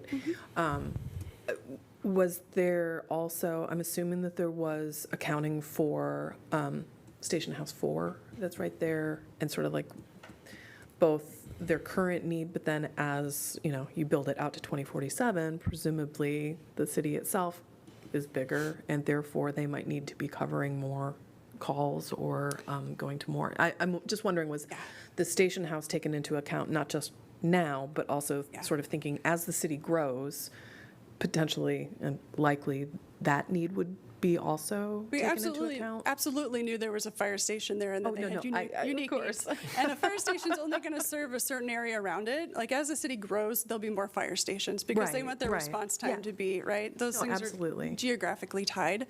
But yeah, that was certainly part of the consideration is, I mean, it's they tight have as it signal is. priority and things that they can control from the Mm-hmm. fire station immediately around them. But yeah, the level of service is important. Yeah, for that yeah. too. No, and of course, and I phrased it poorly. It's like, yes, figured you kind of knew.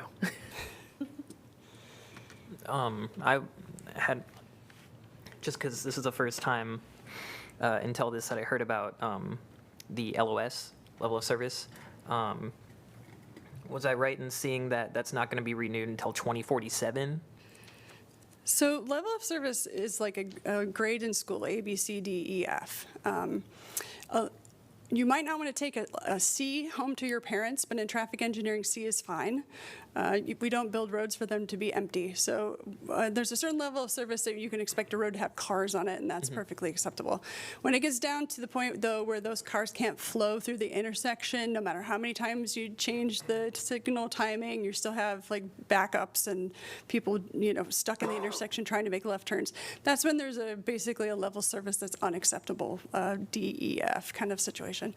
So the traffic engineers will take a look and kind of give a grade, and they'll give that grade to kind of anticipating growth of traffic kind of normally over that long period of time. And so anticipating that an improvement needs to be made so that you don't end up with an intersection that doesn't function. It's the purpose of the level of service. Okay, yeah, I just wanted to, I was definitely misunderstanding it because I thought that meant that we are assuming that there's only going to be the scooters there until 2047, Nope.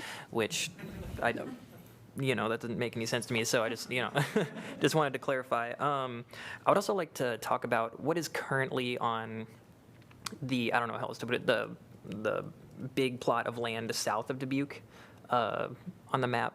What is currently there right now? Do you know what that building is?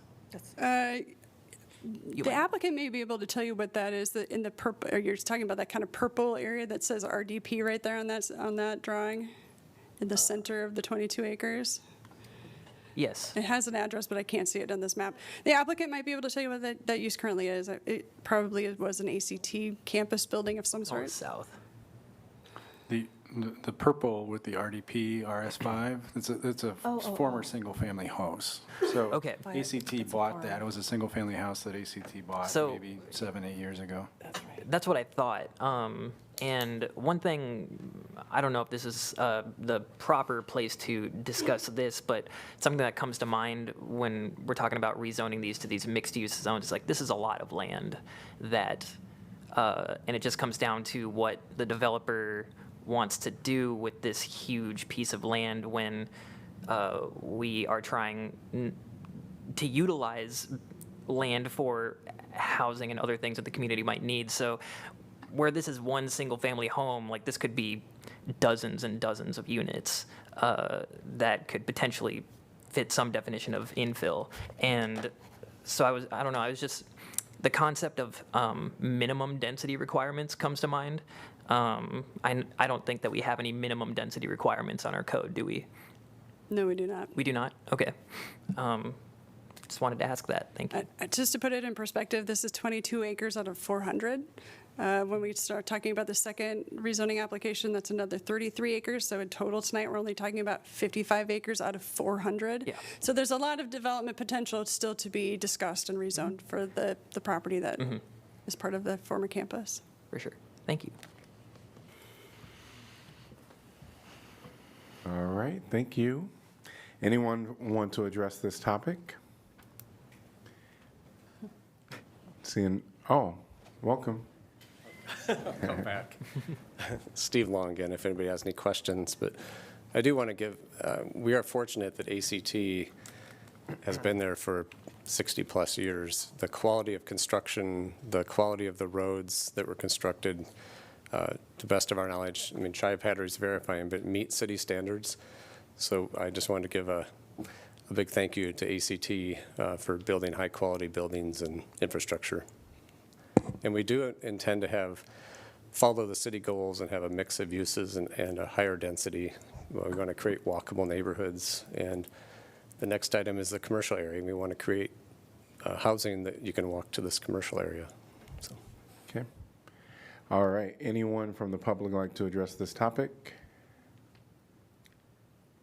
See no one in person or online. Before we close this, just wanted to get a look at the council to see if they're inclined to vote with P&Z. Yes. All right. I'm going to close the public hearing. Can I get a motion to give first consideration, please? So moved, Mo. Second, Burgess. All right, council discussion. Roll call, please. Sella, Yes. Teague, Yes. Wyline, Yes. Alter, Yes. Burgess, Yes. Harmson, Yes. Mo. Yes. Motion passes 7-0. 9C, rezoning east of North Dodge Street and south of I-80. Ordinance conditionally rezoning approximately 33.6 acres of property located east of North Dodge Street and south of I-80 from Office Research Park Zone to Community Commercial Zone. I'm going to open the public hearing and welcome Danielle again. Thank you, Mayor. So this is the 33 acres that I just mentioned. That's also subject to that comp plan amendment that we just started the evening with. This is the northwestern, I'd say, 33 acres of land that's formerly the ACT campus of 400 acres, and it's designated on the future land use map as general commercial. It has a simpler current zoning. It's just Office Research Park, and it would be going to Community Commercial CC2. CC2 allows for a variety of commercial uses, such as restaurants, retail, and office. Some more intensive commercial uses allowed, which is really appropriate next to the Highway 1 alignment there. We use the same two review criteria, consistency with the comprehensive plan. So with that plan amendment, we are consistent there. There are also land use, economic, and transportation goals and strategies in the comprehensive plan that are in alignment with this type of rezoning. Encouraging compact and efficient development, commercial development in a node rather than a strip alignment, diversity of potential housing options, also kind of that reinvestment in property tax base and commercial activity.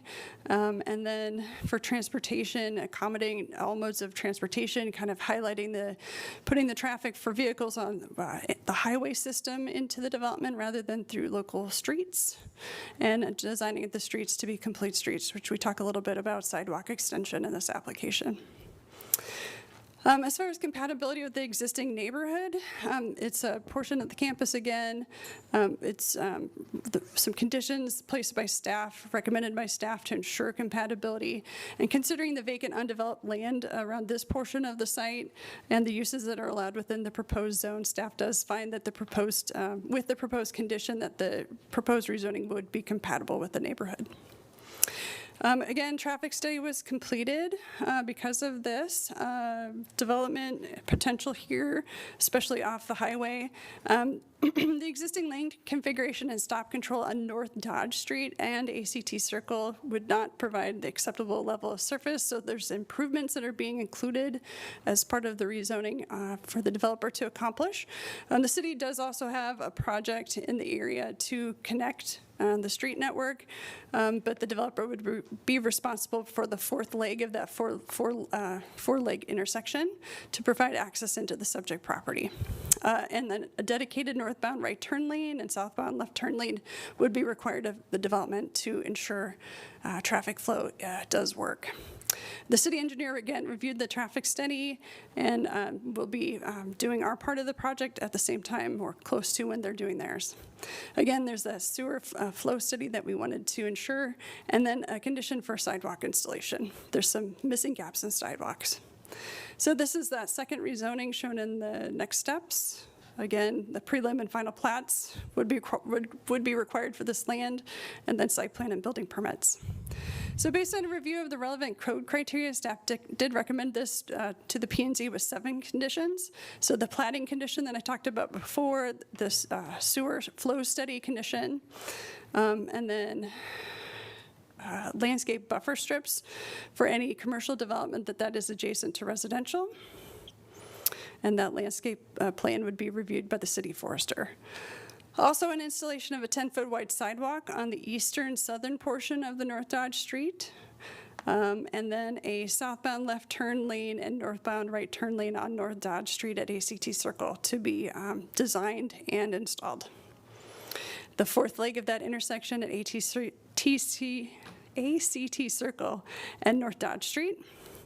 And then if they would to propose an additional and get permission from the state DOT for an additional access point on North Dodge Street, to limit that North Dodge Street to only a right in, right out turning movement. So at their meeting on July 16th, by a vote of 5-0, the Planning and Zoning Commission concurred with staff's opinion and recommended approval with those 7 proposed conditions. Happy to answer questions. Can you go to the map? On the north, the condition to add, if they're permitted to add in a stoplight or a ingress, egress onto North Dodge, is that condition 4? Sorry, I'm making you flip. It's okay, it was one of the later conditions, yes. Would that also allow people to cross that street at that location to get to that bike path that crosses the interstate? Is that the kind of thing that we could expect to see at Platinum? So the intersection on this map at ACT Circle would be a full intersection where a pedestrian could cross the street from the south side of North Dodge to the north side of North Dodge. But that right in, right out intersection, as we've seen it proposed, would be farther northeast of that, and it would just be for cars. Okay. For a car to pull into the commercial area and pull out of the commercial area. Yeah. No, it's not my job to design it, but it'd be really great if there was a way to cross. Yeah, the crossing would be at ACT Circle. Okay. Just watch out. All right, hearing no more questions. Anyone from the public like to address this topic? Welcome. Please state your name and city you're from. My name is Daniel Crawford, and I'm from Iowa City. I have a question for clarification from the city engineer. The statement about compatibility with existing neighborhood leaves me wondering, since this is largely developing a new area ex nihilo out of nothing, what criteria are used for determining the neighborhood for compatibility with? Just a question. Yep, appreciate it. Thank you. Thank you. And council could ask that during our deliberations. Yes. Thank you. Anyone else like to address this topic? Seeing no one else, online or in person. Before I close the public hearing, is council inclined to vote with the P&Z? All right. I'm going to close the public hearing. Can I get a motion to give first consideration, please? So moved, Harmson. Second, Mo. Council discussion. I was wondering if we could get some clarification for the public commenter there regarding the process or the criteria that they were asking about. Thank you. So that's a fairly standard and generic criteria. It could mean a lot of things to a lot of different people. So there's not necessarily like a checklist that I could give you that says that's what we look at. But we look at the surrounding conditions and we kind of inventory what that is. In the last application, like I said, there was a multitude of zonings and a multitude of kind of development around that southern area of land. This northern one, you can kind of just see on a map, other than the ACT Lindquist buildings, it's largely kind of an access road parallel to North Dodge Street, some of those natural areas that came up in discussion earlier, and not a lot of other development besides ACT itself. So compatible with the existing neighborhood is kind of a very proximal look right immediately around it. We look at larger neighborhoods considerations. We look at a district plan, if the district plan has any recommendations in it. So this area does have a district plan. The district plan is very generic because it just anticipated this would be office park. And it said, you know, if and when it's not office park, it could certainly be more residential, it could be hotels, it could be commercial redevelopment. So that's what staff would look at. We'd look at what's on the ground now, what the vision in the comp plan was, and make a recommendation from there. Thank you. Just a quick follow-up question, Danielle. I think you mentioned the proximity to Highway 1 is the proximity to the interstate and like what's on the other parts of the interchange. Does that play into the compatibility analysis? I mean, certainly the street network does. Having a major highway and or several arterials like this particular neighborhood has as part of its character in a way. It's got a good access to those highways and as well as to I-80. So yeah. Thank you. Any other comments by council? Roll call, please. Teague? Yes. Wyline? Yes. Alter? Yes. Burgess? Yes. Harmson? Yes. Mo? Yes. Salah? Yes. Motion passes 7-0. 9D, rezoning 2510 North Dodge Street. Ordinance rezoning approximately 37.9 acres of land located at 2510 North Dodge Street from a research and development park zone to intensive commercial zone. We're going to open the public hearing and welcome Danielle again. Thank you. The subject property here is the former Pearson site that's been vacant for nearly 5 years. The new ownership, the Geifman Group out of the Quad Cities, recently purchased the property and are looking to repurpose the existing buildings into a variety of land uses. The area shown here in the white highlight. Some of those uses that seek to occupy the space, specifically indoor commercial rec, are not allowed under the current zoning. So this rezoning would be to allow what they are requesting to reoccupy the building with. This shows that zoning exhibit of what's currently zoned around it. The current zoning of that 38 acres as research development park and the proposed rezoning to intensive commercial. A lot of the uses in RDP, like hotel, manufacturing, warehouse, wholesale, daycare, would be allowed currently. It's really the indoor commercial recreation and some of those other kind of more personable services like sales and eating and drinking establishments that need to, that the rezoning would need to happen in order to allow. Same two review criteria, the comp plan and consistency with the neighborhood. In this case, the comp plan describes the area as an employment center for a variety of uses, especially those benefiting from close interstate access. This is a quote out of the comprehensive plan, kind of describing in 2013, I believe it was, what the character of the neighborhood was. Again, this is another situation where the comp plan just kind of memorialized what was already there. I don't think people were anticipating this much change in the office market. So again, things have significantly changed in that market. This rezoning would allow for redevelopment of this property, not necessarily the removal of buildings, but revitalizing them and benefiting the neighborhood around it by that increased activity. It is consistent with land use and economic goals and strategies, again, avoiding strip development, really concentrating commercial in nodes. So this entire side of North I-80 has a couple of nodes of commercial already located there. And like I said, revitalization and diversification of uses in the economic realm. As far as compatibility with the existing neighborhood, again, looking at that, what's immediately adjacent, what's anticipated to develop. The land to the west is also zone CI1, so this would be very compatible as a zoning district with that designation. And again, it's very closely located to the I-80 interchange, particularly important, I guess, if you're coming in for sports events with your kiddos. Shows the next steps for this, a little bit of the background of this property going back to the 1970s when it was Westinghouse, the comp plan in 2013, a former rezoning that happened in 2014, and then this rezoning tonight. If there were to be any additional development on the site proposed, there would be additional steps to review that. So based on a review of the relevant criteria, staff did recommend approval with no conditions on this one. And at their meeting in July again, the P&Z recommended also for this rezoning. Happy to answer questions. Danielle, you just said that if there was going to be additional development, there would be additional steps. So I think you referenced reuse of the buildings that are existing. So the uses that were mentioned, like in the planning and zoning minutes, are those... is that what we sort of expect will all fit in those buildings? We've seen some concepts from the new owners. I think they're taking it one step at a time, but it's always good to think ahead. The first step for them really is reuse of the existing buildings. Then they've been exploring how much of their site that's currently just parking for a large employer. Maybe they don't need that much parking, and maybe some of those parking lots could become pad sites for other kinds of buildings surrounding this. But they've not actually applied for any kind of site plan review of something like that. If they were to do that, we'd go through the site plan process for those kinds of changes.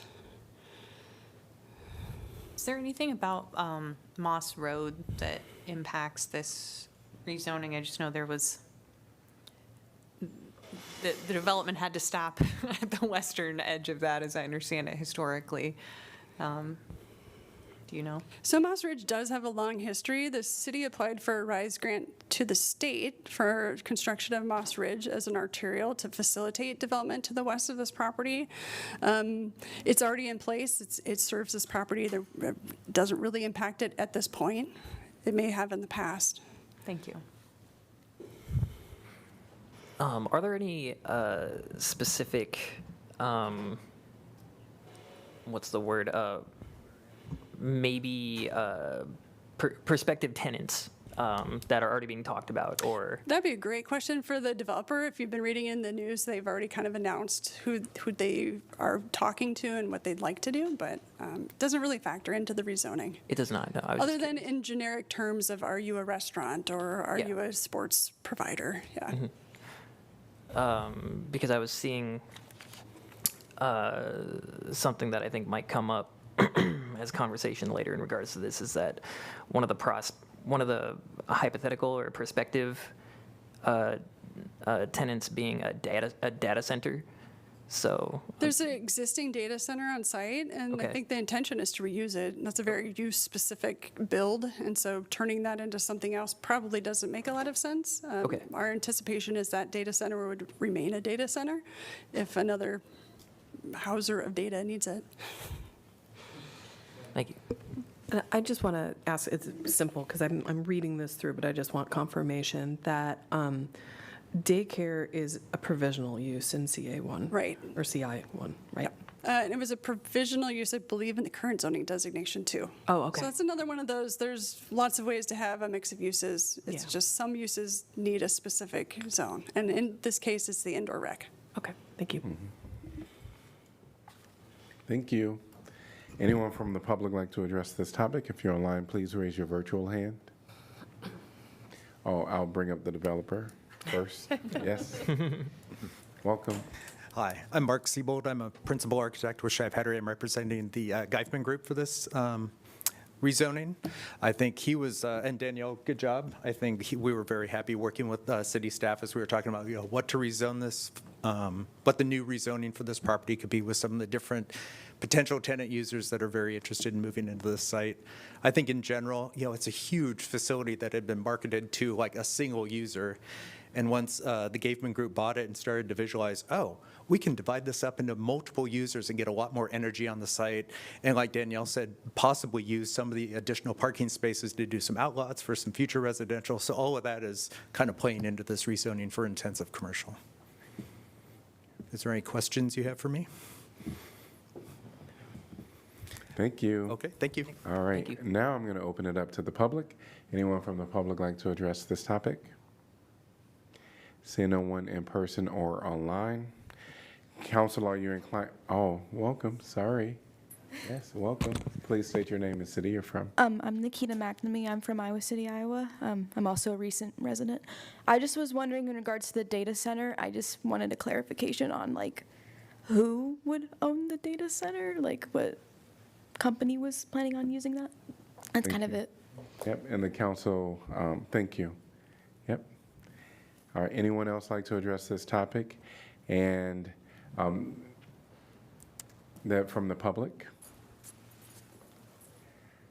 I have a clarification.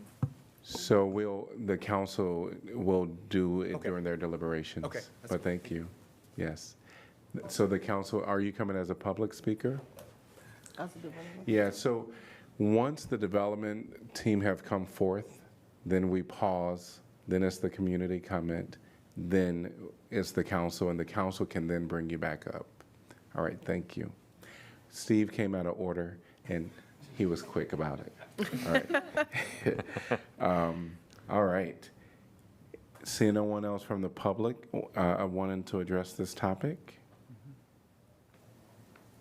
Council, are you all inclined to vote with P&Z? Yes. All right. I'm going to close the public hearing. Could I get a motion to give first consideration? I'll move. Second. All right, moved by Saleh, seconded by Alter. All right, council discussion. Oh, go ahead. I was going to say, there was a clarification. I was just going to invite back up, probably for the same, probably going to have the same question you have, I guess. Okay. No, that would be good. Now, welcome. Thank you. I think clarification, I may have said residential development. I meant additional commercial development on the site as far as outlots. And then it would be a private data center that would be housing data for any variety of private clients. It's not like Google or somebody coming in here. It's not a large scale, it's more of a boutique data center. That's all I have. Thank you. Good to know. Hearing no other comments from council? Roll call, please. Wyline? Yes. Alter? Yes. Burgess? Yes. Harmson? Yes. Moe? Yes. Sella? Yes. Teague? Yes, motion passes 7-0. 9E, zoning code text amendment, neighborhood open space, ordinance amendment Title 14, zoning code, and Title 15, land subdivision to update the neighborhood open space requirements. I'm going to open the public hearing. And welcome again, Danielle. Thank you, Mayor. This is a text amendment, so this would be words in our zoning code changing, and they are related to the neighborhood open space requirements that we currently have. So the proposed ordinance we're discussing is an amendment to that neighborhood open space requirement. It was initially adopted in 1994. The neighborhood open space dedication is a requirement that requires developers set aside land for parks or pay a fee in lieu of land dedicated to be used by the city to acquire and develop park facilities. This requirement ensures that those that are responsible for creating the need for new parks cover the costs of them rather than existing residents footing that bill. Although certainly these are for the types of parks that serve those neighborhoods, not large regional parks, so the city does still make investment in parkland beyond what we might capture either as land or fee in lieu.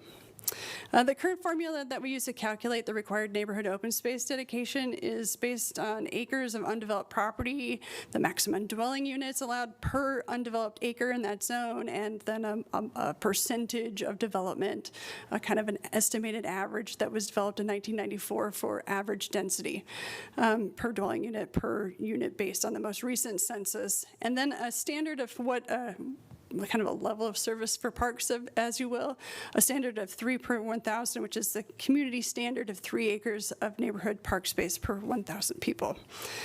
So as you can see from that, that's based on density. We've had several zoning code updates since 1994 that have either tinkered with density in some of our base zones or completely blown the lid off zoning density and created form-based code districts, for example, which don't tie directly to density. And then we've also seen infill projects that have suffered kind of trying to fit a square peg in a round hole, if you will, for this particular formula. So the main issue is that the current formula is based on maximum density, and that's causing problems in a wide variety of development and redevelopment scenarios. So it was time to address that. It does certainly create a burden for those small infill projects.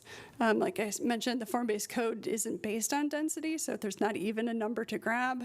And then as in our residential zones, we've recently had code change amendments allowing duplexes in more areas than what was probably anticipated in 1994.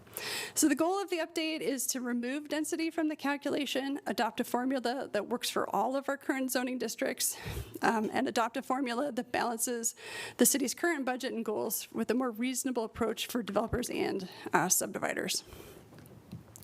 We use the consistency with the comprehensive plan to write this kind of code change. And then looking at the comprehensive plan, it does include a vision statement to support the development of parks and open space to promote the health, safety, and welfare of the community. And the goals and strategies include working proactively to ensure adequate parks and open space are provided to serve new and existing neighborhoods. So this updated neighborhood open space requirement that is proposed tonight will ensure that the city continues to be able to do this. There are 4 main sections of the proposed changes: the applicability and procedures, the formula itself, a dedication cap, and then the map that goes with this. So in regarding applicability and procedures, the current ordinance applies to neighborhood open space requirements to residential subdivisions, commercial subdivisions containing residential, and planned developments. The proposed amendment clarifies that the process to do this should be at the prelim plat stage. A preliminary plat process includes public hearings and review by both the Planning and Zoning Commission and City Council. And this change recognizes that major developments, including most planned developments, already go through a preliminary platting process. And that's the time at which infrastructure unit layout is determined and making the appropriate point to kind of assess open space needs. It also exempts smaller projects that only require a final plat, as these are typically follow-ups to a process that's already happened with a prelim plat. So they've already kind of anticipated neighborhood open space as part of a previous development. So this update improves the clarity, avoids duplication, and ensures the requirement aligns with the scale and timing of the development. Moving on to the formula, don't be afraid of this math. It's actually pretty easy. The city's ordinance was compared, we kind of researched broadly and compared ourselves to 18 other jurisdictions that require neighborhood open space. And we developed this formula. I'll show you at the end how we kind of proofed it. But the formula was selected based on its alignment with this update goals, conformance with best practices as we kind of reviewed the research, and how easy it would be for us to apply it. The formula consists of number of units times the number of persons per dwelling unit, and we use the census for that information, and keeping that 3 per 1,000 standard or level of service. Because the city's zoning districts vary significantly, so form-based codes, single-family zones, a wide variety of zoning tools in play in our city, and how and when unit counts are established in those different kinds of zoning situations, the new formula has flexible methods for estimating those unit numbers. And that's done, as I said again, at the time of prelim plat. So this table shows you a couple of all of the anticipated examples of when we'd have to figure out that unit count. And it's different for, say, a single-family residential neighborhood that's basically a conventional zone. We're just going to use lot sizes in that instance. With multifamily residential and commercial, for those residential uses, for every platted lot, maximum dwelling units per developed acre are divided by a number. So this, again, don't be afraid of this number. This is actually much simpler than what we've been doing. But it's basically based on unit count, and then that modifier that was a carryover of 0.65% from the previous formula. In the riverfront crossings, we're going to actually be able to there's flexibility in mixed-use configurations are very common in those situations. So applicants actually provide their estimated unit count. So these are redevelopment projects where they come to us with a unit count already estimated. So we're not trying to guess. They're coming to us with a site plan. It's got the number of units on it. It's very easy to calculate. In form-based code zones, we'll again have a very simple unit tally because there's an additional step in a form-based neighborhood development. It's called a neighborhood plan. So again, that's like almost like a site plan. They'll be showing us the exact housing types and layouts, and so we won't have to estimate it on land area. We'll know exactly what they've shown in the neighborhood plan and use that count. And same thing with OPDs. So again, kind of something that's providing a site plan level detail. We can take that unit count straight from that plan. Oops, sorry. So the third item here is a dedication cap. The updated ordinance includes a provision that caps the required land dedication for neighborhood open space at 10% of the total site area. After we ran some calculations, after calculating the required open space, staff compared the result to 10% of total site area.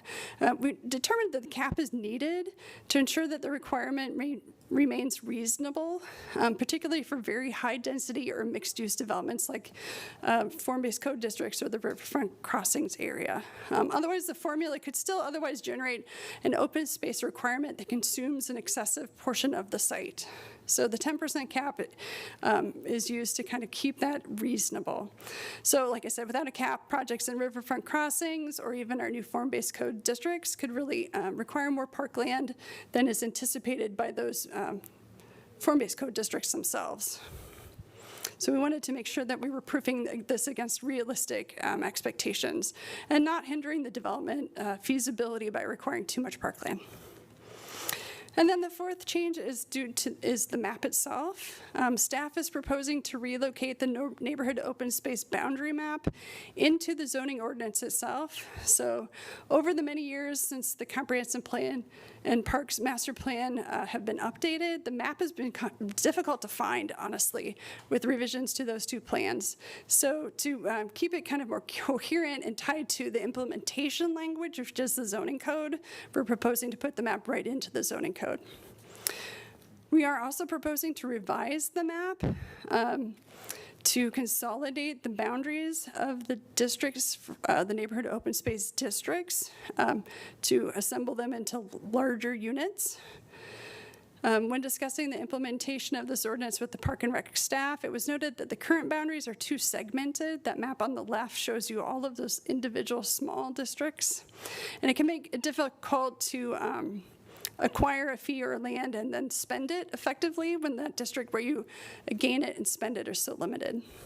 So expanding and consolidating the boundaries will provide greater flexibility to the Park Service to develop park spaces efficiently.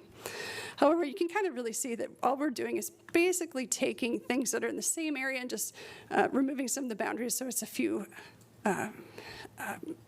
areas that are just kind of combined. So here's the existing map with those many smaller districts. Sorry, twitchy finger. And then combining them into just slightly larger districts. So it's mostly the same, just larger and under one designation. The other thing that we needed to do with the map was the map as we have it doesn't anticipate our growth areas. So we've expanded the map boundaries to anticipate where our fringe area agreement already anticipates that we will eventually grow and eventually need to have a plan for parkland. So that's the area on this map in the black dashed lines. So we've added those areas to the map as well.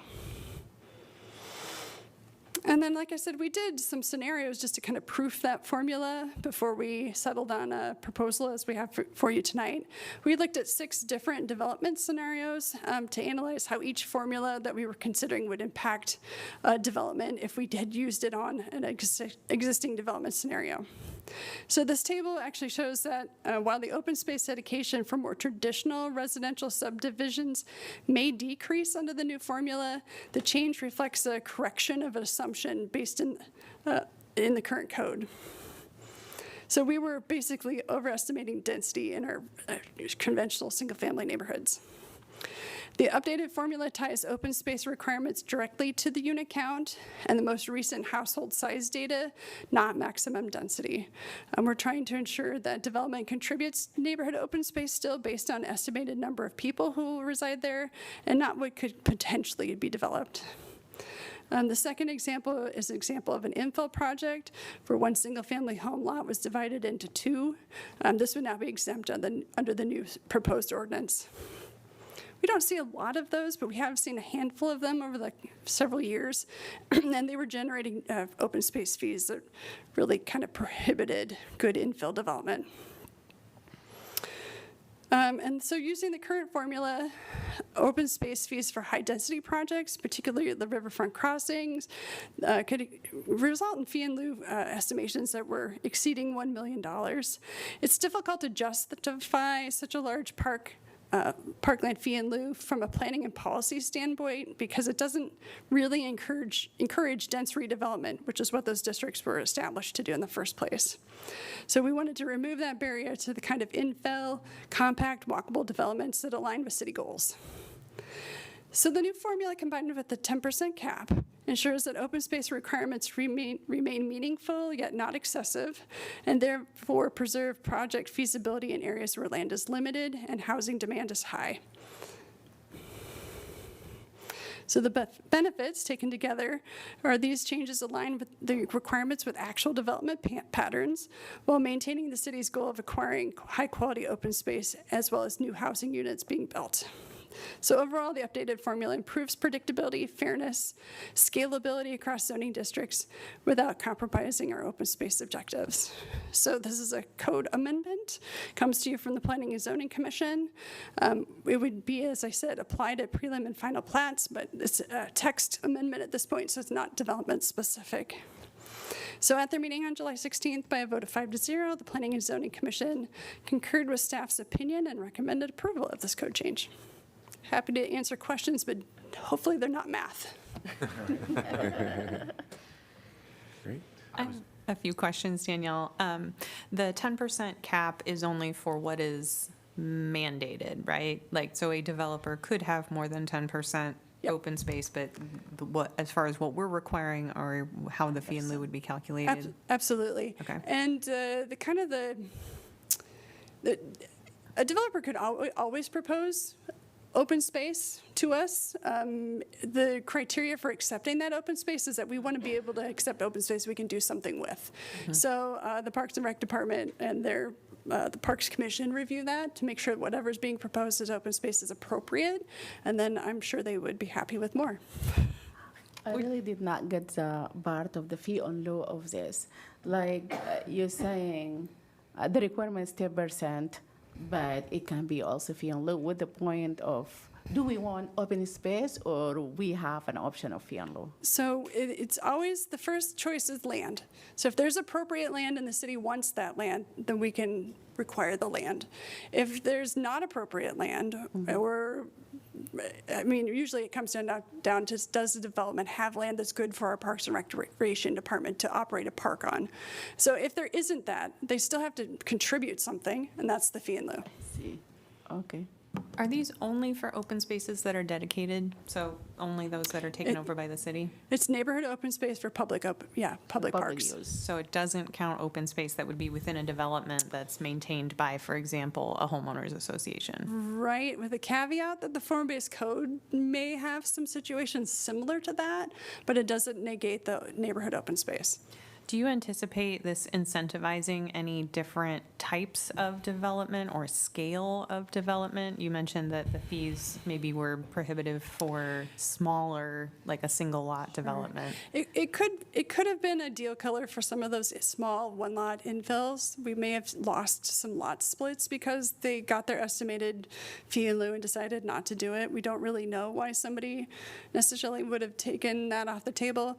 What we were doing is looking ahead and anticipating that we really want form-based zone development, and we were not going to be able to do a formula. Our current formula is unworkable for the form-based code. It's just impossible to have a number. So we'd be in a situation where we were stuck at that point, and we wanted to clear the way so that when development was proposed, we'd be ready and to go and have the easy calculation. Thank you. And if you have the open space by the developer, that will be maintained by the city? Yes, city park. And it will be a city land after that, Yep. right? Danielle, first of all, I like the fact that the district boundaries go into the actual Title 14 as opposed to some amendment somewhere else, so that's a big advancement. I am curious about the consolidation of districts, though, and what the controls are at the city to ensure that there's sort of equitable distribution of that land after the development's done. Is it just done by Parks and Recs to say, hey, we know we have areas where we need more parks? Yeah, or- that's what the Parks Master Plan itself studies and anticipates. They look very closely at that system. The comp plan just kind of scratches the surface of that, like just endorses that we care about those things, but then the Parks Master Plan itself studies those individual neighborhoods and identifies individual needs, whether it's more land dedication or whether it's improvements to the facilities in those neighborhoods already. The way the fee in lieu works is we have to spend the money where we collect the money. Yeah. So that's the purpose of the map, to say it's collected in the yellow or the purple area, it has to be spent in the corresponding area. With a time limit, there's a 5-year time limit as well. What kind of the thing that we spend the money for over there? You know, I'm not as sure I can answer that, but it's typically equipment, so it's improvements to shelters, bathrooms, jungle gyms, maybe more. Yeah, we've trails, shelters, playgrounds. We've used it for tree planting along in parks and along trails as well. It will be like budgeted for that area all the Correct. time? Yes. Okay. So oftentimes with the CIP project that you'll review in January, you might see a playground and shelter project, and there's a good chance for some of those in a given year that there's neighborhood open space dollars that are complementing the general fund contribution or the city's general obligation bonds. So it's often, it rarely funds something entirely. It's often packaged with other city dollars to allow us to move forward with the project that we'd otherwise fall short on. Because of this, if we vote yes on this and it goes into effect, are we expecting less revenue into the Parks Department from the fee in lieu? That was part of those scenarios that we reviewed. We wanted to make sure we knew what the impact was, whether it was less for us or more on the developer, and in which scenarios that would happen. This is generally the same. The result is basically the same. It's a little less in some and a little more in the others, but it evens out to be essentially the same. And I read through this agenda item like 3 times and heard your presentation, and I still have questions, so apologies if you already covered some things. But one thing that really struck me is I think the mayor and I went on a bus ride with the Parks Department to give us a tour of all the parks and learned a bunch of cool park facts from them. And they told us that Iowa City is a leader in, I believe they said 98 or 99% of our population lives within a 10-minute walk from a park or a green space. So I guess I just want to make sure that we aren't necessarily getting rid of something that has contributed to this current good situation that we have. Sure. So that's the overall park system, and parks come in different sizes. So you have your neighborhood park, then you have your kind of like regional park, and maybe your citywide park. This fee in lieu is really only designed to collect and fund the smaller neighborhood-based parks. So that 3 acres per 1,000 is well below what our park system actually provides. I think they are like 22 per, something like exponentially larger than that. But that's coming from those larger parks that get tallied into that service level. So everybody ideally should have access to a neighborhood park very easily, and then choose to go to whatever regional park has the amenities or the activities that they want to engage with. Okay. So it is definitely supporting the park's mission. Cool, thank you. But the priority is always like finding, having a space. And if it doesn't work, you can do the fee in lieu, right? But the priority is to have an open space, right?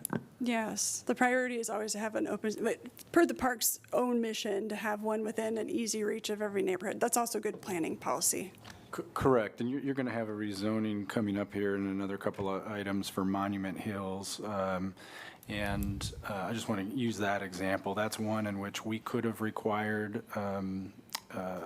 parkland for, but there was actually a park just in the neighborhood next to it. So we actually required the fee in lieu instead, and we're enhancing that park now. We're building a trail connection there, and we'll be able to use those dollars. So we also look at just the proximity. Does it make sense to have 2 subdivisions with 2 parks right next to each other, or do we just focus on enhancing one of those and making sure there's good pedestrian bicyclist connections? That was my other question, is like, if there is close park, you will require fee in lieu. It all factors into the decision that the park staff makes. Okay, sound good. Thank you. All right, thank you. Anyone from the public like to address this topic? If you're online, please raise your virtual hand. Seeing no one in person or online. Before I close the public hearing, Council, are you inclined to vote with the P&Z? All right, I'm going to close the public hearing. Could I get a motion to give first consideration, please? So moved. Second. So moved by Alter, seconded by Mo. All council discussion. Roll call, please. Alter, Yes. Burgess, Yes. Harmson, Yes. Mo, Yes. Silla, Yes. Teague, Yes. Wyline. Yes. Motion passes 7-0. 9F, rezoning Lot 66 Monument Hills. Ordinance rezoning approximately 7.76 acres of land located on Lot 66. Monument Hills final plat from low-density single-family residential zone with a planned development overlay. to low-density multifamily residential zone with a planned development overlay. And this is the second consideration, and there has been a request to expedite this item. And could I get a motion to waive the second consideration, please? And thank you. I move that the rule requiring that ordinances must be considered and voted on for passage at 2 council meetings prior to the meeting in which is to be finally passed be suspended, that the second consideration and vote be waived, and that the ordinance be voted on for the final passage at this time. Moved by Mo, Second. seconded by Saleh. All right, anyone from the public like to address this topic? If you're online, please raise your virtual hand. Seeing no one in person or online. Council discussion. Roll call, please. Burgess. Yes. Harmson. Yes. Mo. Yes. Sala. Yes. Teague. Yes. Wyline. Yes. Alter. Yes. Motion passes 7-0. Could I get a motion to pass and adopt? So moved, Mo. Second, Saleh. Roll call, please. Harmson. Yes. Mo. Yes. Sala. Yes. Teague. Yes. Wyline. Yes. Alter. Yes. Burgess. Yes. Motion passes 7-0. Could I get a motion to accept correspondence? So moved, Mo. Second, Burgess. All in favor say aye. Aye. Any opposed? Motion passes 7-0.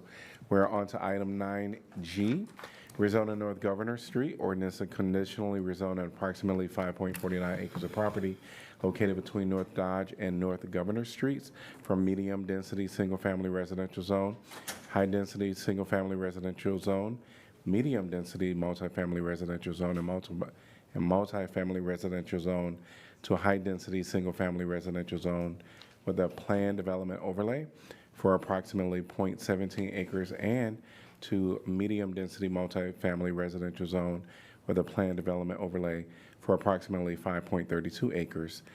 This is a pass and adopt. Could I get a motion, please? So moved. Alter. Second, Burgess. All right, anyone from the public like to address this topic? If you're online, please raise your virtual hand. Seeing no one in person or online. Council discussion. I just want to thank everybody for letting me have more time, sit down with some of the information here that I was confused about last time. Thank you to John for calling me and explaining a lot of those things. I would also just like to say that there is, this has been a long thing, and many conversations with so many neighbors, and it's turned into some, because this is in District C, and I think that it's just really, what it really comes down to is, there's lots of things that a lot of people see about this that looks really, really, really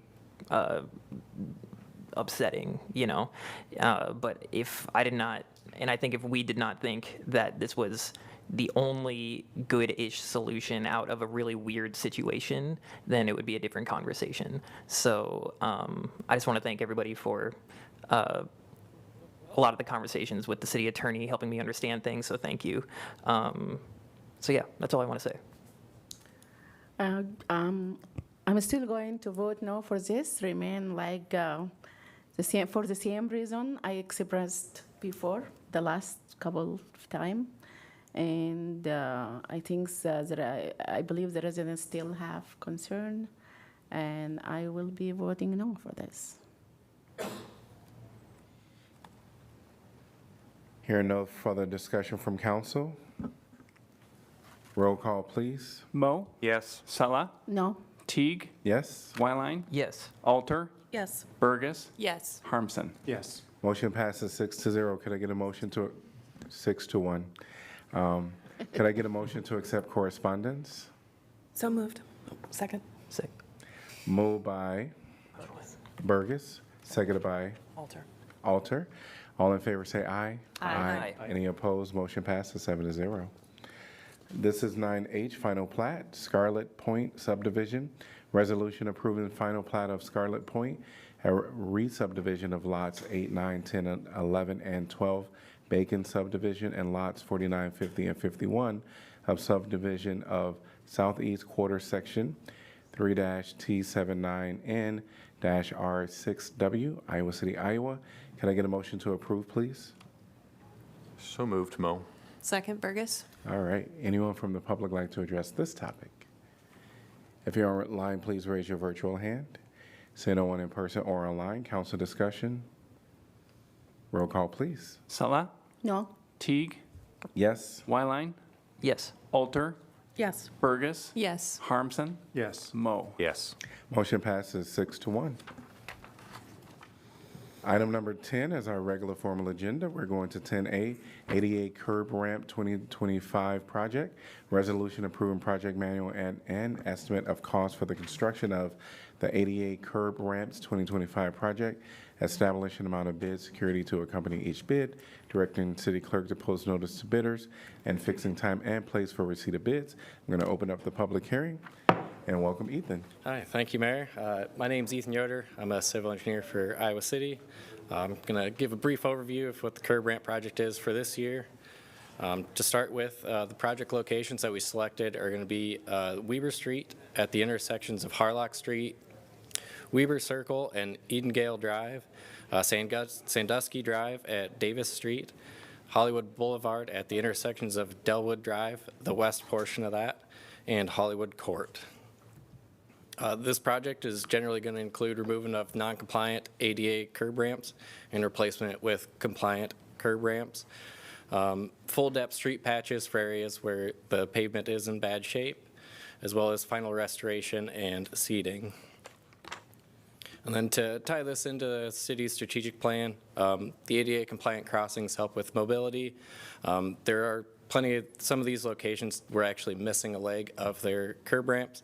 So we're adding those in, so that adds additional crossings to help get people across the street.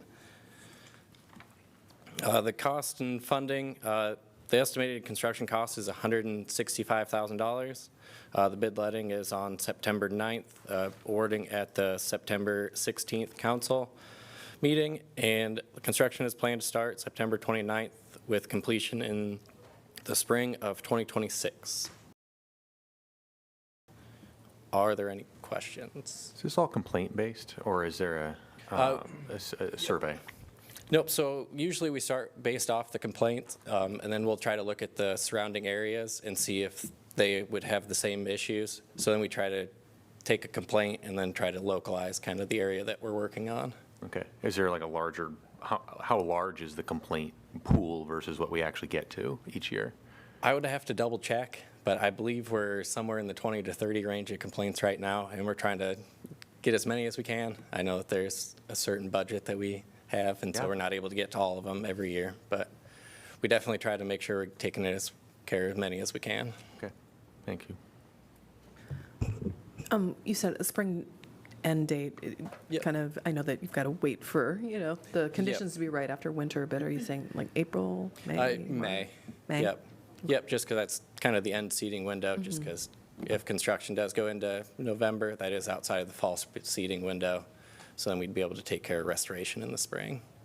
Thank you. Yep. Are these complaints generally just for things like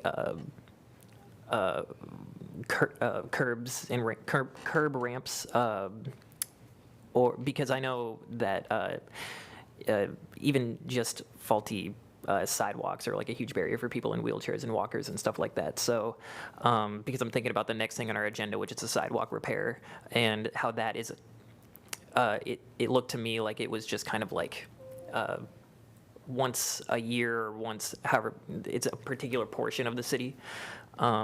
So I was just wondering if it's just curb ramps and things like that, or just anything in the sidewalk that someone would complain about. For this would just be the curb ramps themselves, plus a little bit of sidewalk that we need to take out just to tie back into the existing. Mm-hmm. Yep. Okay, thank you. Yep. So you're seeing two of the sidewalk improvement projects on this agenda. The curb ramps, which Ethan is covering. The next one is a routine inspection that we do in a portion of the town, and then we repair that portion of the town. So we actually work through the entire city once every decade by taking portion after portion. And then we also do sidewalk infill. So for those areas that just are absent any sidewalk, you'll see sidewalk infill projects come. Those are typically bid separately. And then the last way we work on sidewalks is anytime we're doing a road project, maybe for underlying utility reasons or just the road surface itself needs to be reviewed. We'll also look at the sidewalks at those times and make improvements. So there could be any number of these things that lead to sidewalk improvements, but this one specifically is just the ADA ramps. Okay. And I was wondering if, because we're talking about the, like we get through once every 10 years the entire city, if there's something that seems a little bit more catastrophic, like I can't even, like individual based complaints that one of our workers shows up and said, yeah, we have to do this right now. Correct. Okay. You won't have to wait 9 or 10 years. Okay. We would add that. So we definitely address those types of issues as they come All up. right, thank you. All right, great, thank you. Anyone from the public like to address this topic? If you're online, please raise your virtual hand. Seeing no one in person or online, I'm going to close the public hearing. Can I get a motion to give approval, please? So moved, Mo? Second, Burgess. All right, council discussion. Roll call, please. Teague, Yes. Wyline, Yes. Alter, Yes. Burgess, Yes. Harmson, Yes. Mo, Yes. Salah. Yes. Motion passes 7-0. 10B, 2025 Summer Sidewalk Repair Project. Resolution approving project manual and estimate of costs for the construction of the 2025 Summer Sidewalk Repair Project. Establishing amount of bid security to accompany each bid, directing city clerk to post notice to bidders, and fixing time and place for receipt of bids. I'm going to open up the public hearing, and welcome Tyler. Hello. Hello. Let me get this opened up here. So I'll be talking about the sidewalk aspect. So this is kind of the other components of doing the curb ramp repairs. So for this year, so to kind of, I'll get into a little more detail about the program, but essentially this is in response to our annual program that we have for doing repairs of sidewalks throughout the city. So the goal of this program that we have, and this has been around since the late 1990s, that we've had this program in effect. And effectively, we just go around, we have the city broken up into 10 different zones, and each year we go through each zones periodically there. And the point of this is to do inspections. We typically do them in the fall, and then we follow up with, after the inspection is done, we'll follow up with property owners, notify them that there is damaged sidewalks or that needs repaired. And then we follow up in the spring there to validate to see if any of those repairs are made or if residents have decided that they want the city to do the repairs. And the objective of this program there is that we'll put together the list at the end of that follow-up in the spring there. And what we'll do is we'll put together a list there to then have a list of locations that will get bid out to a contractor to make those repairs. So for this year, we have it set up in what we call Area 9 for this map here. So it's mostly in the southeast corner of the city. So this project's a little bit bigger than we've done in the past there, just for the amount of locations. The criteria for doing the inspections on each of the sidewalks has not changed. It just happened to be this location had a few more than we normally would see. So we're breaking this up into 2 phases. So part of it will be done in the summer of this year, going into the fall, and then the other component will be done in the spring and going in the summer of next year. And that's just to facilitate to have enough time to get everything done. How this relates to the strategic plan is that this targets mostly the impact area mobility. This kind of goes along with our strategies to design and maintain complete streets that are comfortable and safe for all users. And with complete streets, that does include sidewalks along our throughout our city. And then also this deals with the strategies of to grow and prioritize bike and pedestrian accommodations. Again, with sidewalks, we'll make sure that they're prioritized there for safe passage. For this year's project, we're looking at estimated construction costs of about $230,000, and this will be coming out of the annual sidewalk repair project funds. So we're planning on, upon approval this evening, we'll be issuing the bid documents out tomorrow, and we'll have the bid opening scheduled on September 10th, and then at the next available council meeting, we'll have it hopefully awarded there on September 16th, and we're planning on having the selected contractor immediately start going on doing the repair works, and we have the final completion date for next summer.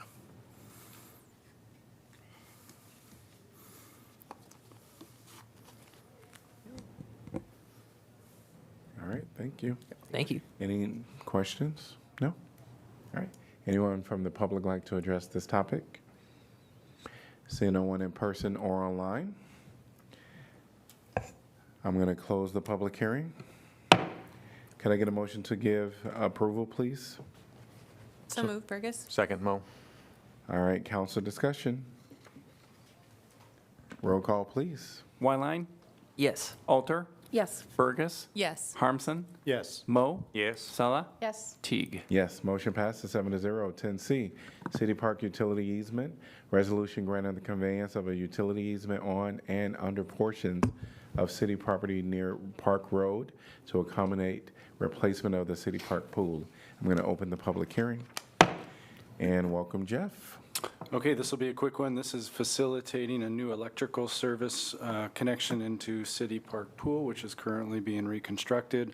In addition to the new service, this will also underground the overhead utility lines that are west of the pool running through Upper City Park.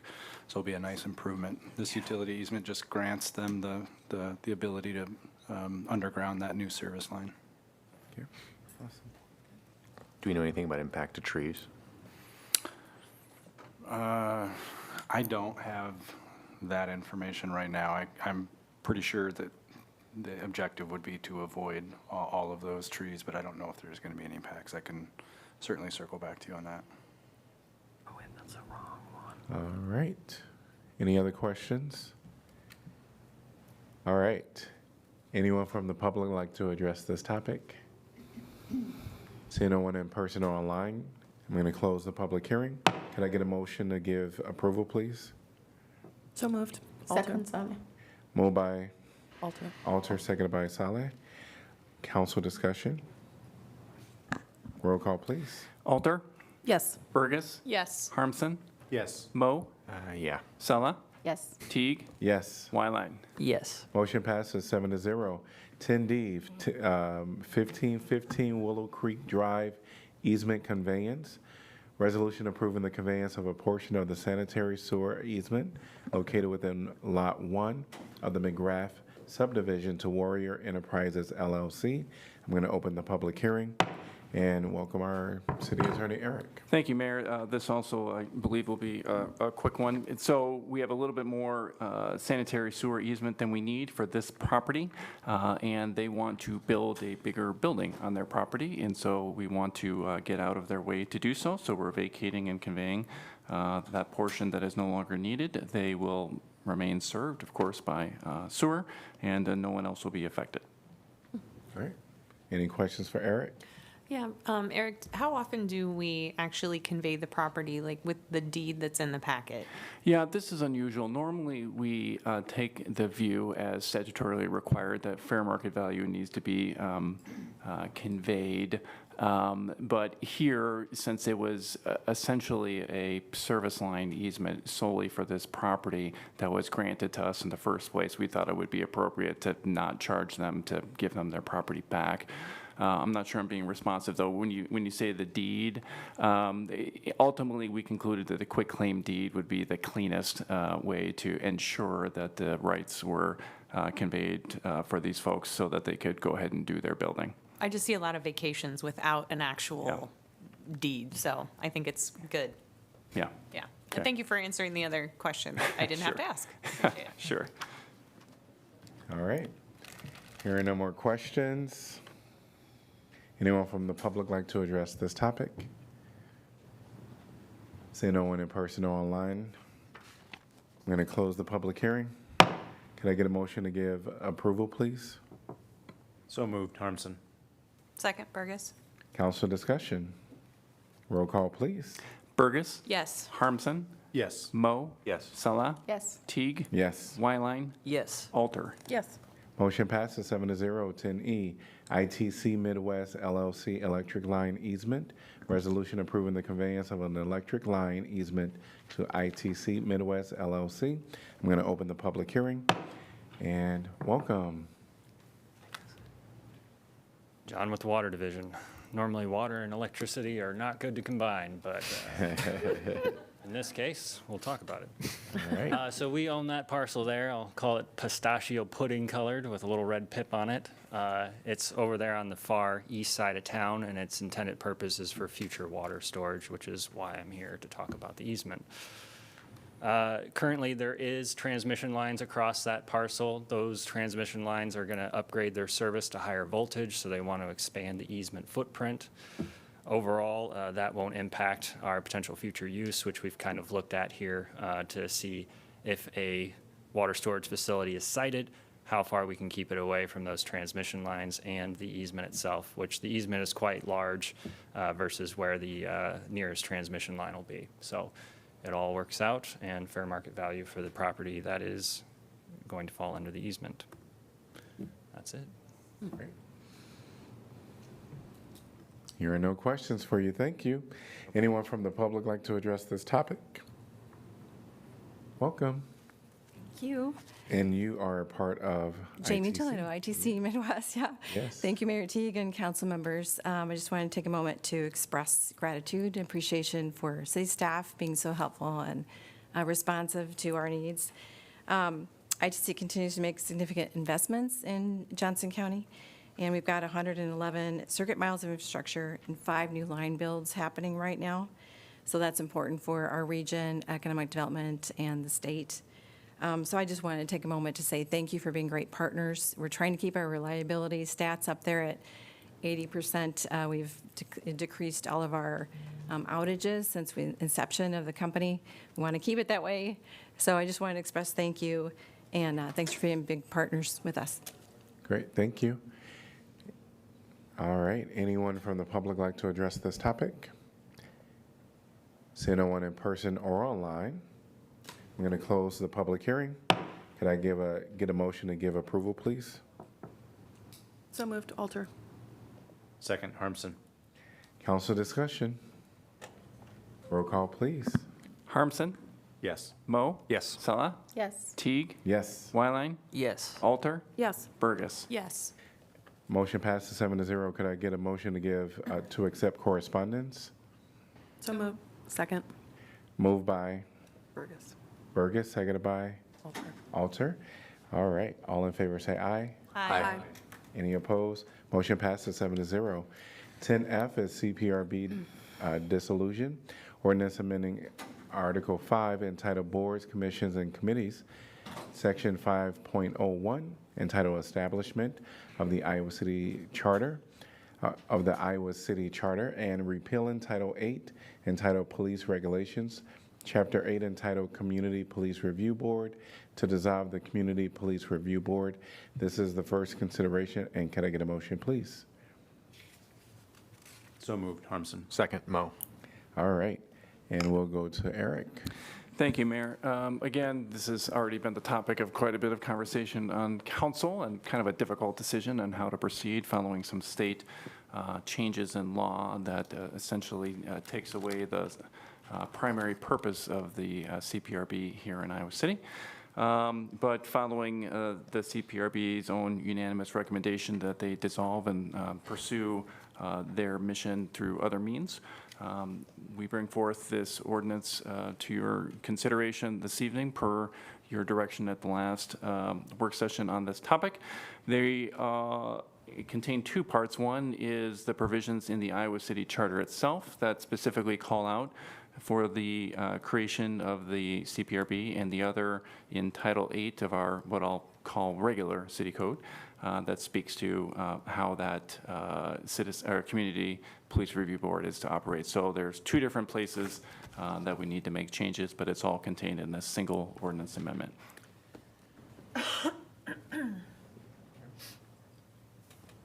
Any questions for Eric?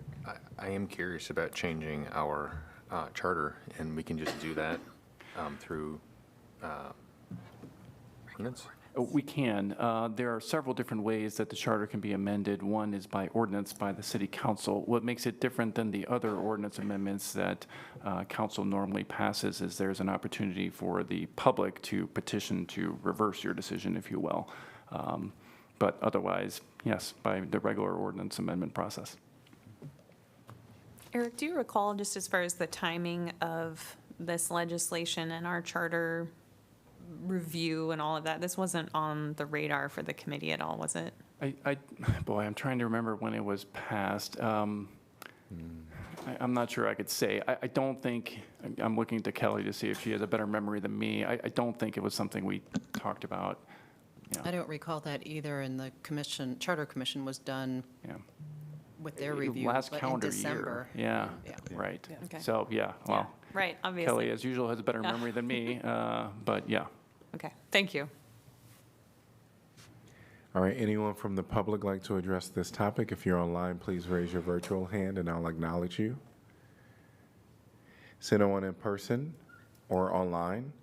Council discussion? I just had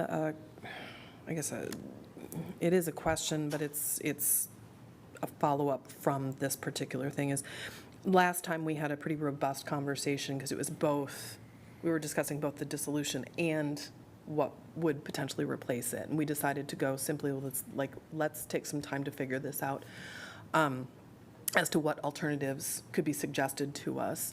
I'm just wondering, has there been, I know a lot of things are on people's plates, but is there kind of a timeline of when we can expect some different descriptions or possibilities? I think we'd be ready in September, maybe early October, just depending on what the other work session items that you have. But it'd just be Chief Liston and I presenting to you. We'd want to get something in writing that you can look at and think about before the meeting this time around, and then look forward to your direction. Thank you. And I'll just add, for members of the public who may not have been with us the last time this was discussed, the effective date of this state law is August 16th, so it's important that we take action promptly for that part, and then be more deliberate and intentional about what we're going to do in response. Yeah, I would also just like to say that the Citizens Police Review Board, as it stood before this stupid law was passed, was on the state level was already kind of toothless. It was already something where we didn't have subpoena power. It was kind of just a Citizens Review Board in name. And so if we kept the CPRB alive, which we could have kept up some type of skeletal remains of the CPRB up, just call it that, but not have the main function there. You could have something like discussing policy, potentially. But I think just through conversation and the will of the Citizens Police Review Board itself, they recommended dissolving this form of it and creating something else. So that's where the process is at right now. And I just wanted to make sure that was clear for everybody who might see Citizens Police Review Board dissolution on the agenda and wondering what the hell is going on if you didn't have the context, because I know I would have reacted that way. So, yeah. I think I definitely would agree with your assessment of this law, and I would add unnecessary and ridiculous to that, just in general, because this is, this is something that actually does provide some oversight by citizens. And so I'll push back just slightly a little bit. Just want to make sure to acknowledge, even though very valid to say, would have liked more teeth in this, make sure just to acknowledge the hard work that has been done by generations, if you will, of CPRB members from the community who have sat through countless meetings, reviewed tons and tons of things like dash cam videos and the personal officer videos. I've actually had the police chief be a part of that. And, I've been, one of the things from reading these reports that we get every meeting in our packets, which, there is actually a value to having some of these complaints evaluated and then having a public record created. And sometimes they say, yeah, there was something here that wasn't right. And other times they say, well, we looked at the video and the complaint, doesn't have any merit. And having that, which is one of the reasons I say this is one of the most ridiculous things, and this is a tough competition out of the state legislature, is that the CPRBs actually provide both accountability and credibility when they work well and do their job for police departments, because a police department that has that sort of process, and they know it has, that is a good thing for our community, and our community is worse off having this taken away from us. I know one of the things as in the other parts of my life, push to create get people out in Des Moines that are going to restore sanity. This is on my list of things I will be loudly asking that we get the right to reinstate in at least to the level that it was before, if not improving upon what we had before. So, yeah, this has been such a frustrating thing to watch happen. For sure. I also want to join you and say thank you for the hard work that the commissioner was doing. I was a formal CBRP, review board, and I know how much time it takes to look at those videos and everything. But also, I want to join Oliver and say it was not even, I don't know, it doesn't have a tease. It wasn't powerful for me because I still want to say that this, I don't know for how long we have this, but when I joined the CPRB, it was the first time we can sustain a complaint. All the time the police was right. Until like myself and Roy Samborters and another Latino person joined the CPRB, and that was the first time ever in the history of CPRB we sustained a complaint.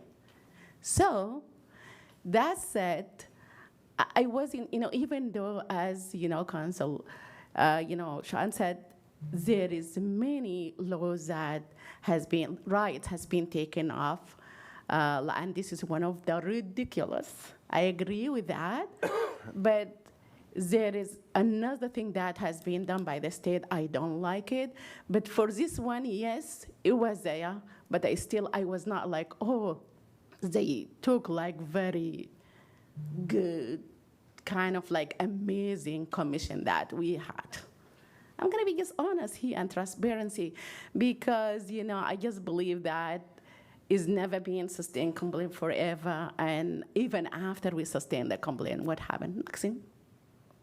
Nothing. So it wasn't. I hope we come up with different power thing out of this, but for the record, as just Council Whiteline said, maybe we will come up with something good, and but that one was okay. Thank you. Yeah. I'll just echo appreciation for all those that served on our CPRB, and this is why it is so important to have elected officials throughout our entire nation be held accountable to the people and what is needed. The other thing I will say is that local control is so important, and this is another thing that we saw, that the communities don't have the local control, and that is so important when we're talking to folks in Des Moines, that we need local control because every community is not the same. We do know that there are folks in our community that were dedicated and ready to serve on our CPRB, but those restrictions that we are held to kind of made it teethless, as we've been hearing. And so, again, that's why I just want to echo thank you to everyone that served. And again, local control is something that we need to continue to fight for. Before you take the vote, I'd just like to point out for anybody that's interested, a couple years ago, we did a complete history of the CPRB, and we looked back all the way to from its creation in 1997 to, at that point, the end of 2023, and you can go through and look at all the types of complaints that were received and the disposition of the board, whether they agreed or didn't agree with the complaint or the chief's findings. So nice piece of history. It's still available on the city website under the CPRB page. And that page will eventually go away as that service is no longer there, but it's archived with the city clerk's office if anybody wants to look at that in the future. It's a great history of that review board. You said it will be on the archive anyway? Yes. Okay. All right. Roll call, please. Mo? Yes. Sella? Yes. Teague? Yes. Wyline? Yes. Alter? Yes. Burgess? Yes. Harmson? Yes. Motion passes 7-0. 10G, parking study and city-initiated revisions to zoning code parking standards. Resolution authorizing the procurement of consult services to develop a parking study and city-initiated revisions to zoning code parking standards. This is a motion to approve. Could I get a motion, please? So move, Burgess. Second, Alter.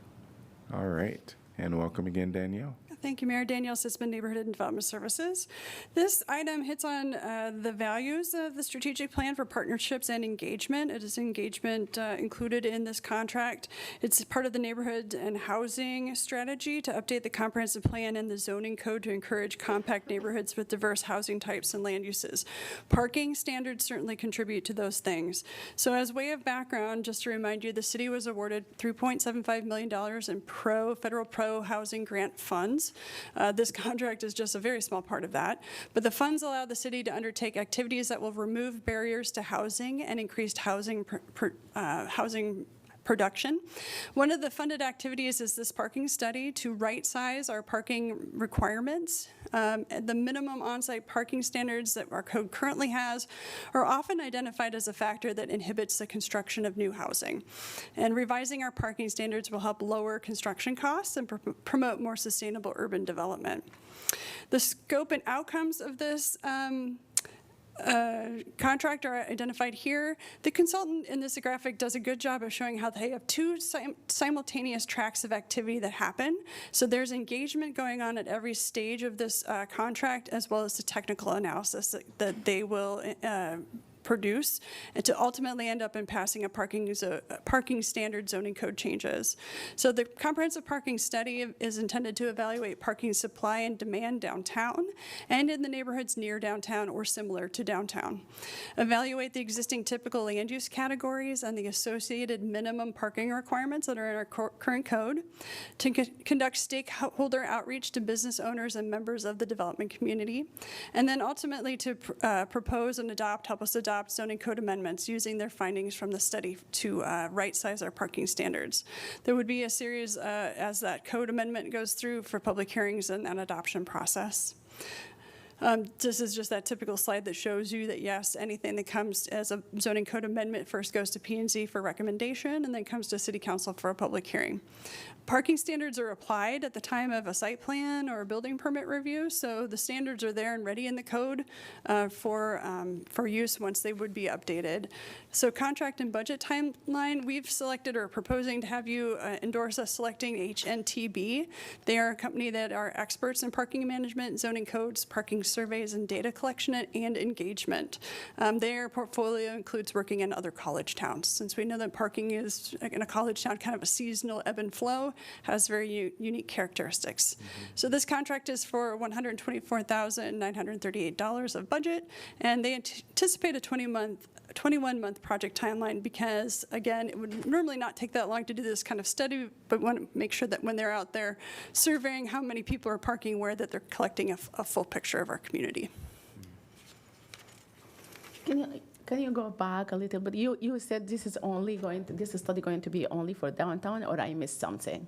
It's intended, the scope of the RFP was to evaluate parking supply and demand downtown and in neighborhoods near downtown, or in the type of zoning districts that are similar to those areas. So primarily looking at multifamily, wherever multifamily might be similar to those neighborhoods. So they're going to study how much parking is needed in those areas, and then if that's applicable to other zoning districts, that would then be applied.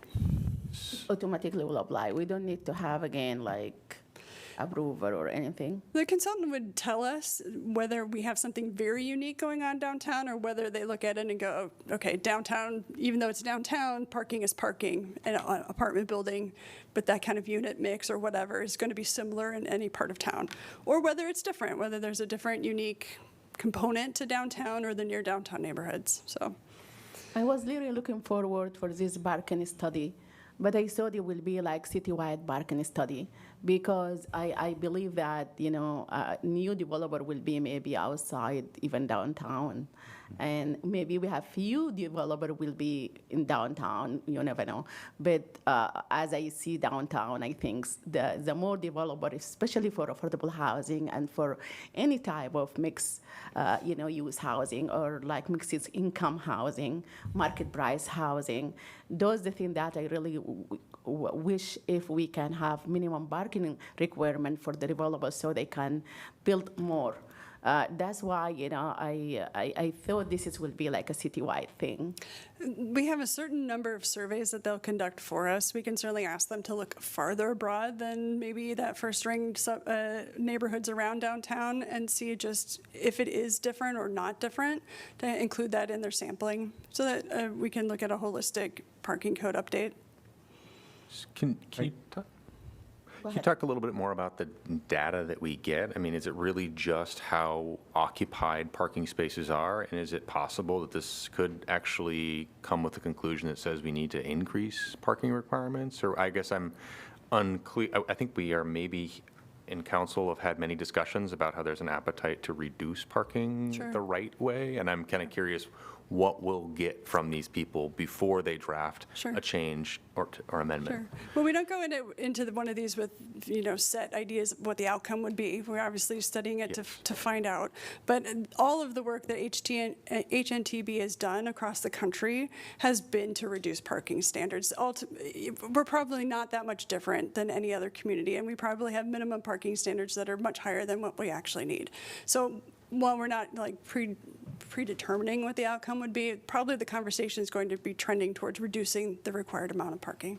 And the second part of that is how far, horizontal do they go into our code? And I'm specifically thinking about parking as a tool that Iowa City has long used to preserve affordable housing and preserve historic assets, and that's the tool that we have.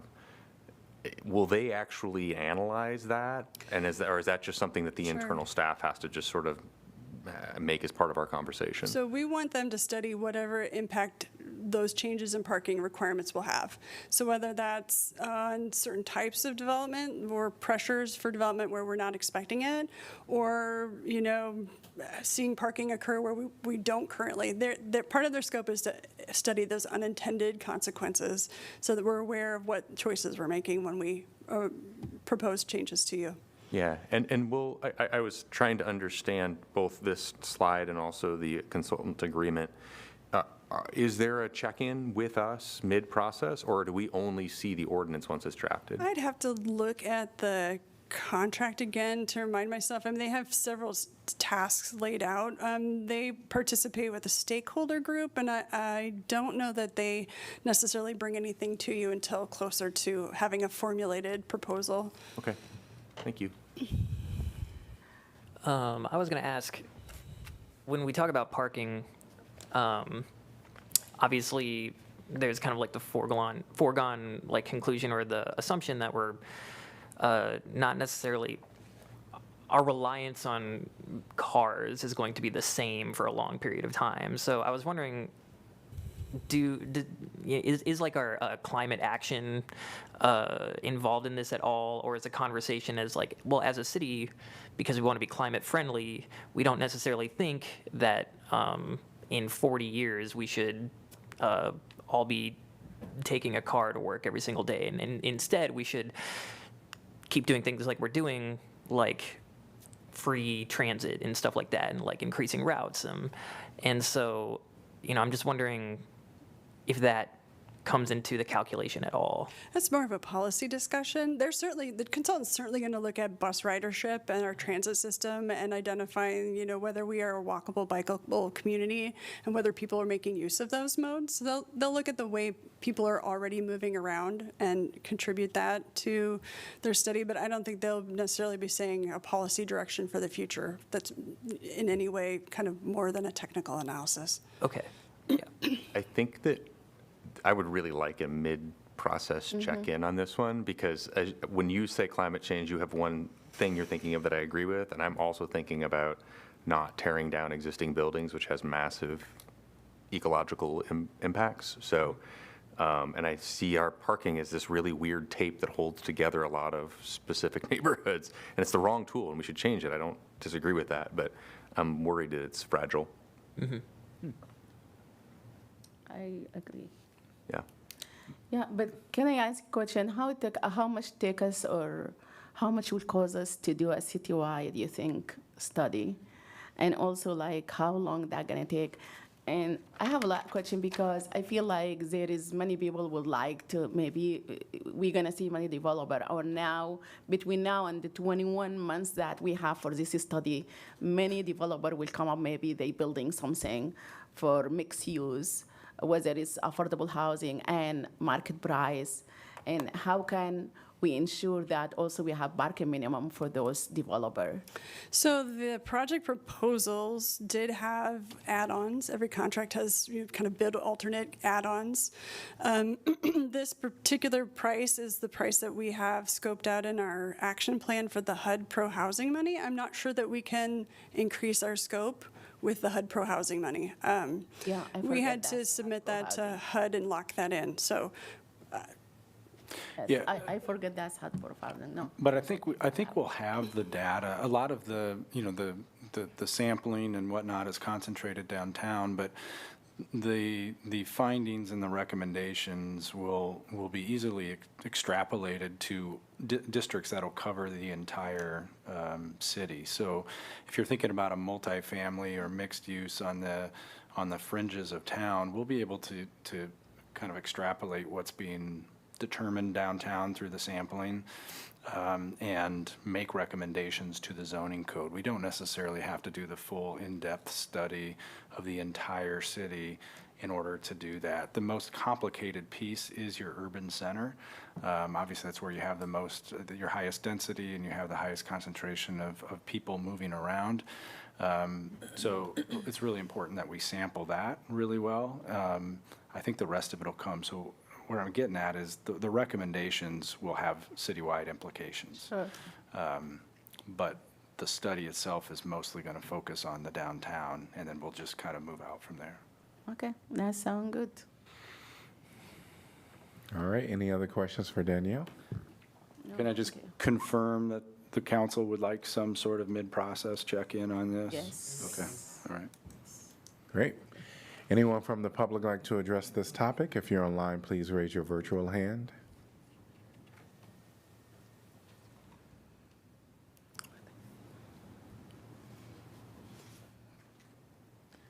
Welcome. My name is Mary Gravitt, and I live in Iowa City. I want to address parking. Just because we don't live downtown doesn't mean that we don't have a parking problem. I live in Towncrest. For years, I've been trying to get the city to post no parking sign from the driveway over the apartment house where I live to the corner, because you have to take the Towncrest bus. In order to see the bus, if there's parking, the big vans all over the place, you have to step out into the middle of the street to see, to see what traffic is coming, so you can go across the street and get the bus. Iowa City streets are narrow, and my street is a two-way street. It should really be a one-way street, because you got parking on both sides and you got the city bus. I don't ride the city bus anymore, but I know what it is to ride the city bus. And don't be like the Hayek administration, think that downtown is the only place that matters. People live, the community lives outside of the downtown area. They'll come down here for the farmer's market and things like that. But the communities, those are taxpayers. They pay real estate tax, and their problems deserve to be looked at. So this is what it is. If you're going to have a study, have a citywide study where you shouldn't park, because shoveling snow is a problem in my neighborhood. Because, you have to come up the corner to do the street.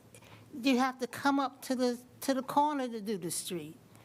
And because the bus runs on the street, that makes it a main thoroughfare. and it's the Town Crest bus, and I like the free buses. But the problem is, they didn't really consult the people. Some of the people were very affected by losing their bus stop, and some of them were disabled. And it's a thing that you have to consider the people who do not live downtown. So that's all I have to say about that. Thank you. Anyone else like to address this topic? Yeah, my name is Nouman Abu Isa, Iowa City. I think it's also important to address big events in Iowa City.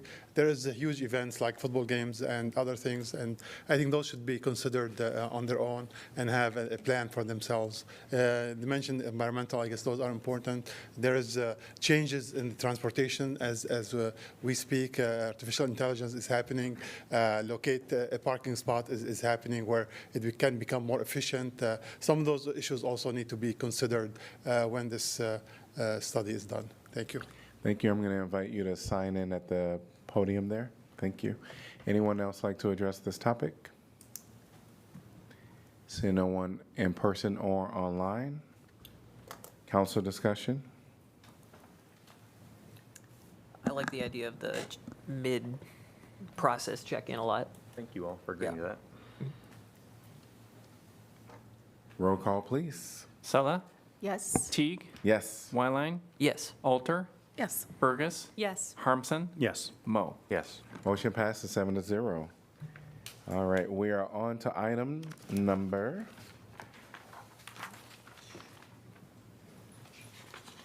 10H? 10H. All right, Equal Protection Resolution. This is a resolution reaffirming commitment to civil rights and equal protection for LGBTQ+ people. Could I get a motion to approve, please? So moved. Second. All right, moved by Burgess. Burgess, seconded by Alter. All right, and anyone, well, we'll do some council comments since this was a council-initiated item. And so would you like to? Oh, why, sure, Mayor. Thank you.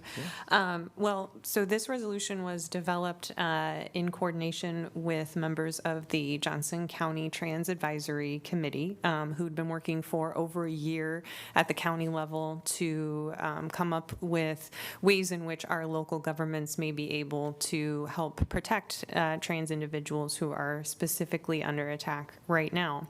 The mayor and I met with some of those folks, and Councilor Mo then joined for a subsequent meeting. And like I said, this resolution comes on, I should say, Johnson County as the county, the Board of Supervisors passed a resolution just about a month ago, maybe a little less than that, sort of reaffirming their own human rights ordinance and speaking to what they would like to do. Iowa City is in a position of, I think, more strength and ability to protect our residents than the county because of our human rights ordinance as it is currently written and our Human Rights Commission. During our work session today, we learned about the Human Rights Ordinance and some history of that from our Equity Director, Stephanie Bowers, and I encourage folks to watch that work session as well. But some of the things that we learned that I think were behind why the city council was enthusiastic in moving forward with this is that local ordinances can provide stronger protections than the state or federal level. That is currently the case. Local enforcement can provide faster response relating to complaints of discrimination in the community, and responses at the city level can be tailored to that community and really reflect our values. So what you will see here is building on what Johnson County opened the door for, and the Johnson County Trans Advisory Committee and all of that very long work. And I think we're building on that. I will just note, for those who are here for the conversation about the CPRB, our Human Rights Commission does have teeth. It does have subpoena power. It does have the ability to actually enforce what is Title II, our Human Rights Ordinance, that prohibits discrimination on 15 different characteristics, including gender identity. And that has been the law in Iowa City for 30 years this month, since 1995. have anything else, Mayor or Counselor? No, thank you. Well said, and I appreciate all the extra work that you put in to make the county's resolution fit our city and be even stronger. Thanks to the committee that spent a year developing this. That was a lot of time. Thank you very much for that. And also the singular question that I asked, not the singular question, but the one question I asked when I was invited at the end was, okay, do we really want to shine a light on ourselves that we have these protections? And the group said, of course. What good is a law if we aren't letting everybody know that we have it? And so, sorry for the stupid question, but I think a lot of people might actually ask that question is, oh, we're putting ourselves at risk. But I fully agree with you that if we have this law, let's own this law and hold on to it. All right, and I'm going to wait until it's time for the council to deliberate. But at this moment, we're going to see who would like to speak during this public time. And if you're online, please raise your virtual hand. We're so happy that folks are here tonight. Just want to get a count. I don't know if there's anyone out in the hall. If someone can tell me if there's anyone else out there with their hands raised. All right, I see 3 online, 6. I'm going to go ahead and allow for 3 minutes each for everybody to come. And because there may be some new people here to your city hall, I just want to just remind folks that council cannot engage in discussion or debate until the appropriate time for council discussion. However, once the commenter has left the podium, council may ask staff to respond to a concern or a question posed by the public or to follow up with the speaker. So we do invite everybody to come up right now, and we're going to allow 3 minutes. Welcome. And I also want to remind people that in the back, there are little stickers that you can pre-fill out your name and just drop it in the basket. You don't even have to take it and stick it anywhere. All right, welcome to you. Please state your name and your city, please. Hi, Brian Nillis, Iowa City. I wholeheartedly support this resolution, and I would like to cede the rest of my time to the person in person next here. Great. Welcome. Please state your name and city you're from. Good evening. I'm Dr. Emma Denny from Iowa City. Some of you know me. I'm a member of the Johnson County Transgender Advisory Committee and was a lead in drafting Johnson County's version of this resolution. I and other community members, some of whom are here with us today, have come before this body a number of times in the last 18 months demanding action and accountability, demanding that the city stand up to the constant attacks against trans people, both from Des Moines and the White House, and take steps to protect and bolster our rights and our safety. In that same 18 months, we have lost all protections we had under Iowa civil rights law, lost Medicare coverage for all trans health care, and face a campaign of systemic erasure in Iowa's institutions. I'm glad to see this resolution here today and would like to recognize it as a welcome first step in this fight. It means a lot to know that our city is willing to take steps that no other city in the state has, especially the commitment to joining the legal fight to restore and preserve our rights, and the understanding that these are constitutional rights. Iowa City would be among the first cities in the country to write this into their policy if this resolution is adopted, and I am thankful to have had the opportunity to speak to every member of this council on this before this resolution today. At the same time, further action is needed. While this resolution lays out a commitment to fighting individual discrimination claims, we know that systemic discrimination against trans people, particularly trans women, happens in Iowa City. I know personally that employment and housing discrimination happen to trans people in Iowa City, and I and any other trans person in this room could tell you of our experiences. We know that our community members struggle to access necessary medication and medical care in Iowa City. Access issues that have caused a number of people to flee the city and the state. We know that trans people are more likely to experience homelessness in Iowa City, and we have heard tonight a lot about that. To that end, I would recommend the following 5 future actions. First, amend Title II to include a right to change sex in Iowa City. This would be a different approach than any other city has taken to ensuring rights, and Iowa City would be the first city in the world to consider such a right.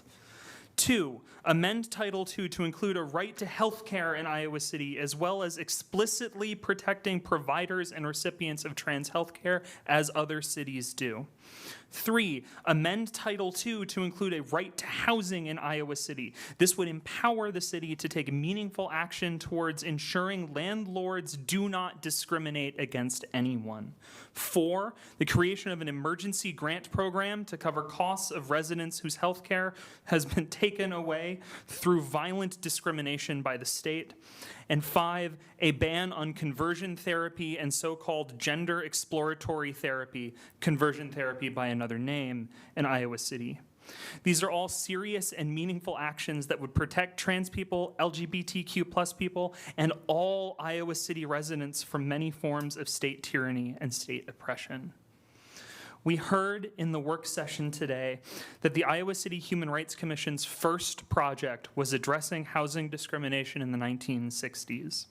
It took up this cause before there was a state or federal law compelling them to, and before most of the state even considered such a commission.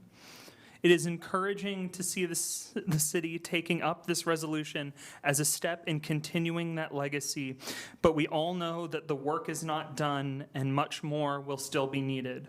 Trans liberation now, trans liberation forever. Thank you. Thank you. We're gonna move to online and I'm gonna acknowledge Clara. Welcome. Hi, I hope everybody can hear me all right. My name is Clara Reinen. I live here in Iowa City, and I just wanted to voice my wholehearted support of this resolution.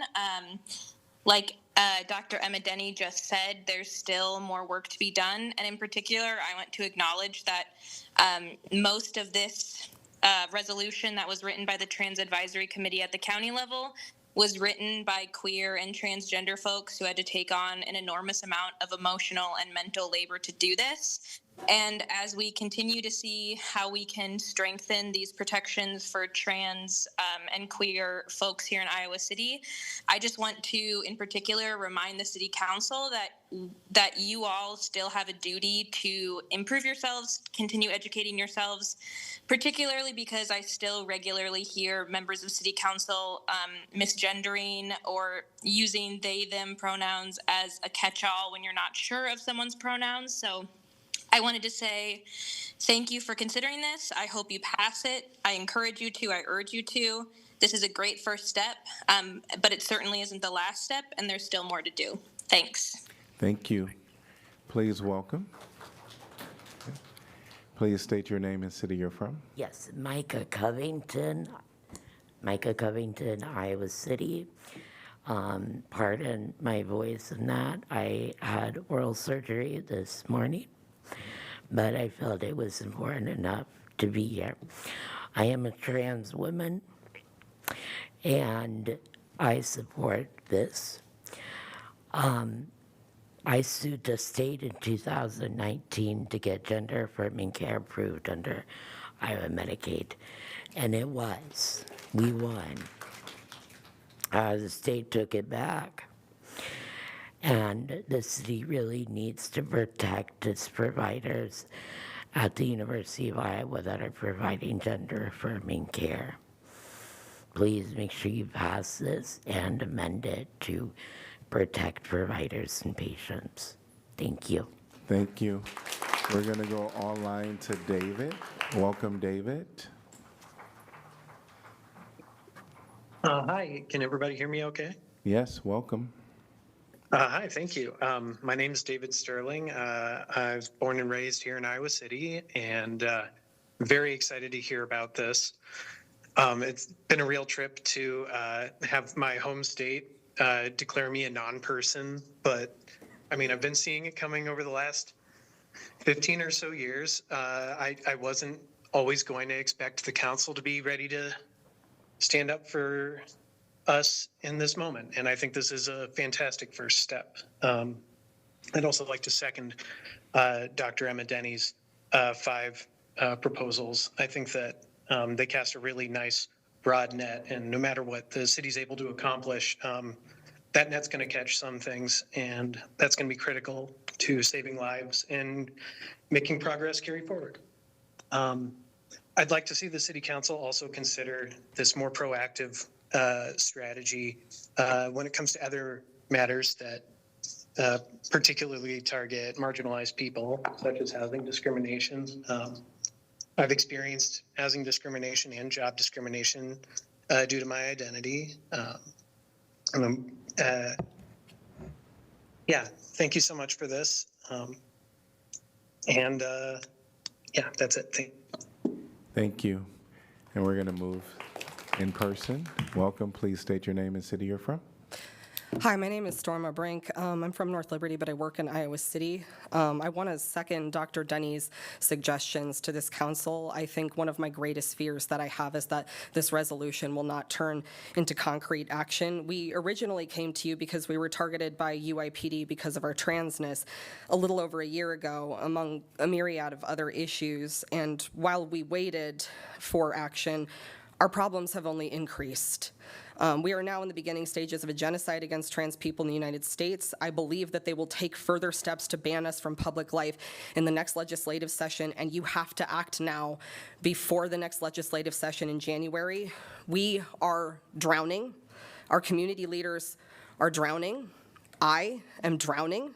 I've received calls from trans people in this town at 3 a.m. breaking down because they were terrified about what our government is going to do to them. My friends keep moving away to Minnesota because they refuse to await the fresh horrors that the Iowa legislature has in store for them. People on Medicaid no longer have access to gender-affirming care, and to my surprise, this now also includes contraception for people whose legal sex does not match the sex that HHS deems appropriate for it, which they documented in a memo to all providers accepting Medicaid patients that I can provide to the council upon request. But the most horrifying thing from a trans person that was disclosed to me this summer was that they tried to self-amputate a part of their body with a razor blade because they could not access gender-affirming surgeries anymore due to Iowa's Medicaid ban.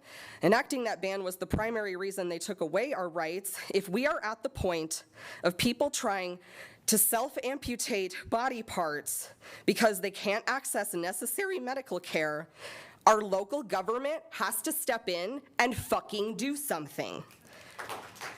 While this resolution is the first step, there's a lot of concrete work that needs to be done to protect our community. This resolution states that our city commits to prioritizing budgetary expenditures that align with the city's values, including human rights. And I expect that when the budget is negotiated, that you will put your money where your mouth is and turn this resolution into tangible action for the community. You need to stand against genocide before the extermination step starts.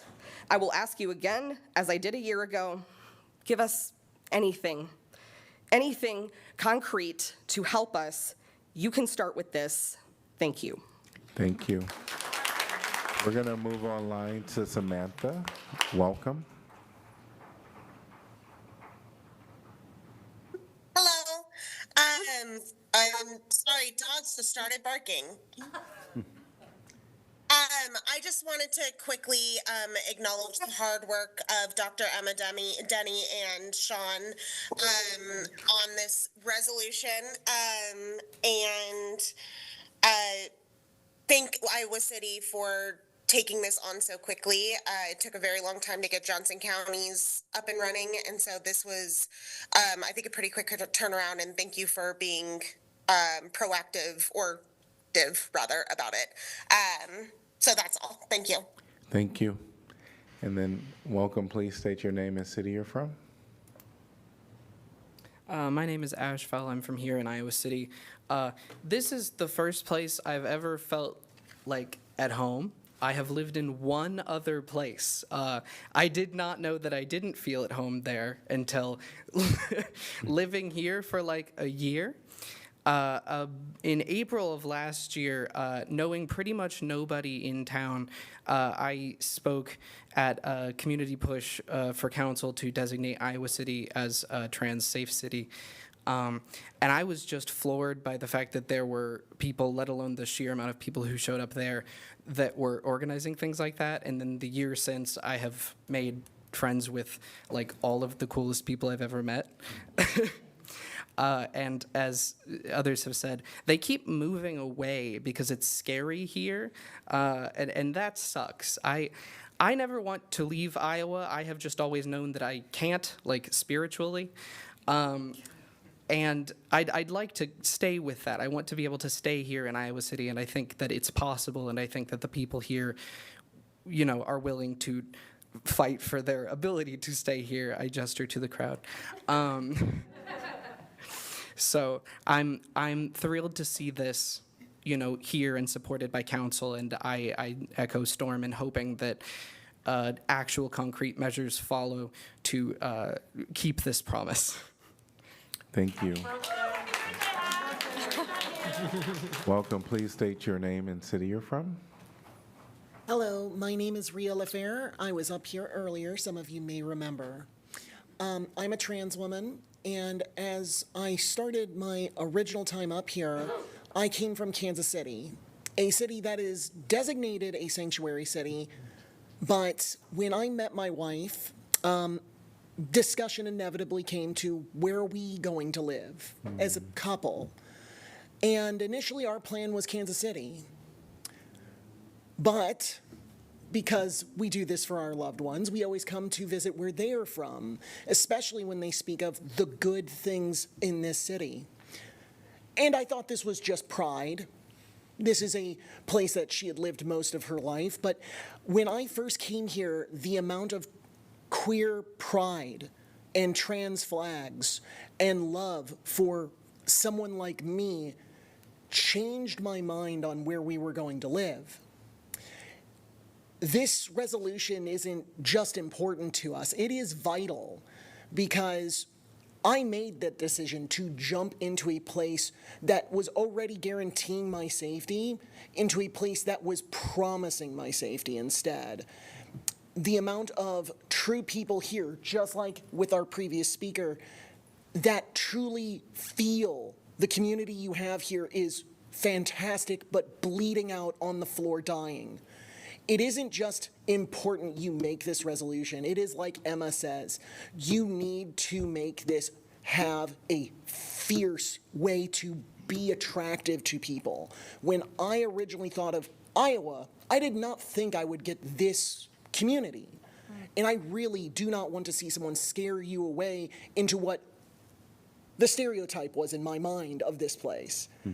I am so happy of what this place is, and this resolution isn't just preserving it, it is promising scared people that we are going to be safe here, that we are going to stare down the people that are telling us to shy away and be scared. None of that should happen.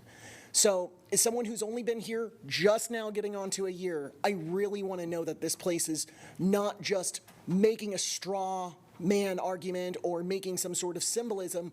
It needs to be conviction. So I believe you are all good people by bringing this forward. I just hope that this is not an empty promise. And it is something that I think every one of us came here specifically to beg you, make this a conviction. Thank you. Thank you. Welcome. Please state your name and city you're from. My name is Gwendolyn Neal. I'm from Iowa City. This is my first time addressing any kind of governing body, and I would not have gotten the guts to come up here to speak were I not motivated by fear. I echo the fears that so many people who have already spoken of have discussed already. I don't need to tread that ground again. I would like to highlight the proactive approach that several other people have suggested so far, particularly the 5 points suggested by Dr. Emma Denny. I would also like to reinforce what Storm O'Brink mentioned regarding incipient genocide. That is to say that there is a specific reason why our civil rights were taken away from the state code in February, and that was to pave the way for further discriminatory laws that the civil rights would have made challengeable in court. It is perfectly obvious that they intend to continue legislating and restricting our ability to live, work, and love in Iowa, and I have little other to say to that than to express my fear.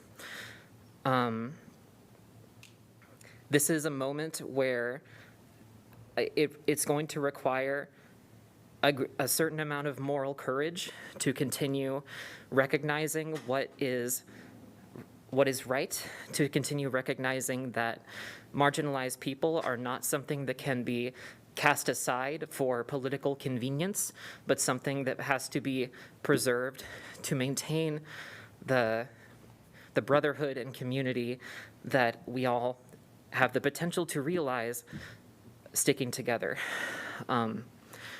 That is all. Thank you. Thank you. Welcome. Please give your name and city you're from. Numan Abu Isa, Iowa City. When I just reflect a little bit of what I heard, it's really touching the emotions we've heard. I just want to also state that I'm on the platform for the Democratic Party, and I just want to state what the platform for the Iowa Democratic Party addressed this issue here. Democratic ratifies the new platform on June 15th, 2024. Within this platform, the party endorses strong protections and support for transgender, intersex, and non-binary individuals. Key highlights include support for non-discrimination advocates for laws, policies, protecting the rights, benefits, and privileges of all gender identities and expressions, covering employment, healthcare, both medical and mental, housing, education, and public accommodations, including restrooms. These are Iowa values, and I would expect Iowa City to be above and beyond those values, and that's what we look forward for you guys, and I hope you've had enough time to address this issue. The transgender community came to support to stop the genocide in Gaza, and I'm here to support the stop of the genocide for them as well. Thank you very much. Thank you. Welcome. Please state your name and city you're from. Monty, Iowa City. The best time to have passed this resolution was probably 20 years ago. The second best time to have passed this was last year, when the first explicitly anti-trans law passed the legislature, or last year when 7 members of this community were detained unlawfully and arrested. Right now is at best the third best time. Want to echo that the reason it took a year and a half to make this happen was not because we were, making sure it was all very legally sound or whatever. It was because we faced a lot of institutional pushback and had to do a lot of this work ourselves. I say me as if, so many people in this room weren't instrumental in making this happen. They really were. It's, in the state and around the country, there are a not insignificant number of people and institutions dedicating a lot of time, energy, money, and resources towards making being transgender as difficult and miserable as they can, if not outright impossible. This is an ideological project. It is not going to stop unless it is resisted. If we give an inch, if we blink, we lose ground. We can't afford that, especially not, before the next legislative session. God knows what they're going to throw at us. I hope in the future that the protections, that further protections like the ones described by Dr. Denny can be ensured, as well as ensuring unrestricted access to evidence-based medical care such as hormone replacement therapy and gender-affirming surgery for all who seek it. You can't not know this anymore. Thank you. Thank you. Welcome. Please state your name and city you're from. Hi, Nicole Yeager. I live here in Iowa City. And have been attending the Johnson County Trans Advisory meeting since their inception. Jules Gilles Peterson talks about how anti-trans attacks, legislation, et cetera, is an indication of authoritarianism. I myself, after the Civil Rights Removal Act in March, my child, whose pronouns were they, them, told me that, never mind, their pronouns were he, him. And I didn't question it. Until the county recently considered a resolution, a different one than the one you're seeing today. And then my child let me know that the reason that happened was because they knew my 9-year-old, who I'm sharing this with their permission, was so terrified by that decision in March that they no longer felt safe to be themselves. I was here last year and heard, as many of you did, all of you did, the comments from the public about why we needed to do more for our trans community. And I think about, I'm from small town Iowa, a kid that came from Dubuque that said, I came here because I thought it would be more safe. I'm so grateful to you all today for considering this resolution, and I'm so hopeful that somehow it's going to pass 7-0. Because it is critically important. I'd really like to be able to welcome my brother-in-law, my best friend from childhood. I'd like to be able to know that my child could feel safe here forever. And you all today have a critical role in making that possible. There's a whole lot more I'd love to say, but I'll leave time for everyone else. Thank you once again for considering this today. Thank you. Welcome. Please state your name and city you're from. Hi, my name is Lexa Turno. I'm from Iowa City. I teach middle school in ICCSD, and so I wanted to come talk to you today as a teacher, kind of just what I've seen in the school and with my students. Yeah, you should pass this. If you have gotten to work with any of the kids in ICCSD, they're the best. It's so cool to work here. I feel very lucky to work with these students. They're amazing, and kind of as Nicole said too, they're so brilliant. And even I teach middle school, and they know what's going on the federal level, on the state level. They know how it affects them and their friends and their families and their futures, and they're aware of that. And I think students today, they carry around a fear with them in school for their physical well-being more than a lot of us maybe had to. I can't speak for everybody, definitely not. But there is a lot of fear in school, and it shouldn't be there. And my students in creative projects, when they get to do creative engineering projects, unprompted, a lot of them actually build in safety as something they're trying to engineer. So it's very on their brains. And as I said, since they know what's happening on the state and federal levels, I think you making this decision as a city is just so hugely important, especially what Councilor Burgess was saying before about the strength that we have as a city. And they should feel supported by us. And you doing this and the decisions that the school board make as well allow us to continue to support our students, resource-wise, legally, and through mentorship. So please pass this. And also, as people have said before, I think all of us have experienced friends moving away, which is heartbreaking. I moved here 6 years ago for grad school and wasn't planning on staying, but I love it, so I stayed, as many others have said. But people are moving away if they have the means to, which is really difficult, and it's especially difficult for families and impossible for secondary students, And for that reason, even if you do move, safety is not guaranteed there. So all we can do is make it safer here, and this resolution is the first step in doing that to ensure that our students and everybody in our community here can feel safe now and continuing for the future. So please pass this. Thank you. Welcome. Hello, my name is Ashley Mampa. I am the Political Action Chair of COGS, which is the grad student union at the University of Iowa, as well as a member of the History Department. I'm here today to urge you to pass this resolution before you. I've been in Iowa City for only about a year, and during my time, I've been privileged to know many trans people as colleagues, coworkers, friends, and community members. What is not unsurprising, but what is certainly striking is how many people have told me, how many trans folks have told me they are in the process of either leaving or they are considering leaving this state. Trans folks are terrified and feel incredibly unsafe, even in a more progressive area like Iowa City. Across the nation, we are witnessing a horrifying upsurge in callous disregard for trans people. Even in this area, I have witnessed my trans colleagues and coworkers facing harassment unlike that which I've encountered in the past, and I grew up in a pretty conservative Missouri area. I've witnessed people choosing to aggressively misgender, call people slurs, otherwise insult and harass trans people for no other reason than their transness. I would argue that these harassers are emboldened by the current lack of political protections for trans people. Under the Trump and Reynolds administration, harassers know that they can get away with cruelty. passing this resolution and continuing to take further action steps isn't just about rectifying the very real and awful deprivations that trans people are facing right now with their legal rights. It sends a direly needed message that as a community, we value trans lives and well-being, and we are committed to protecting trans lives and well-being without half measures or apology. Thank you. Thank you.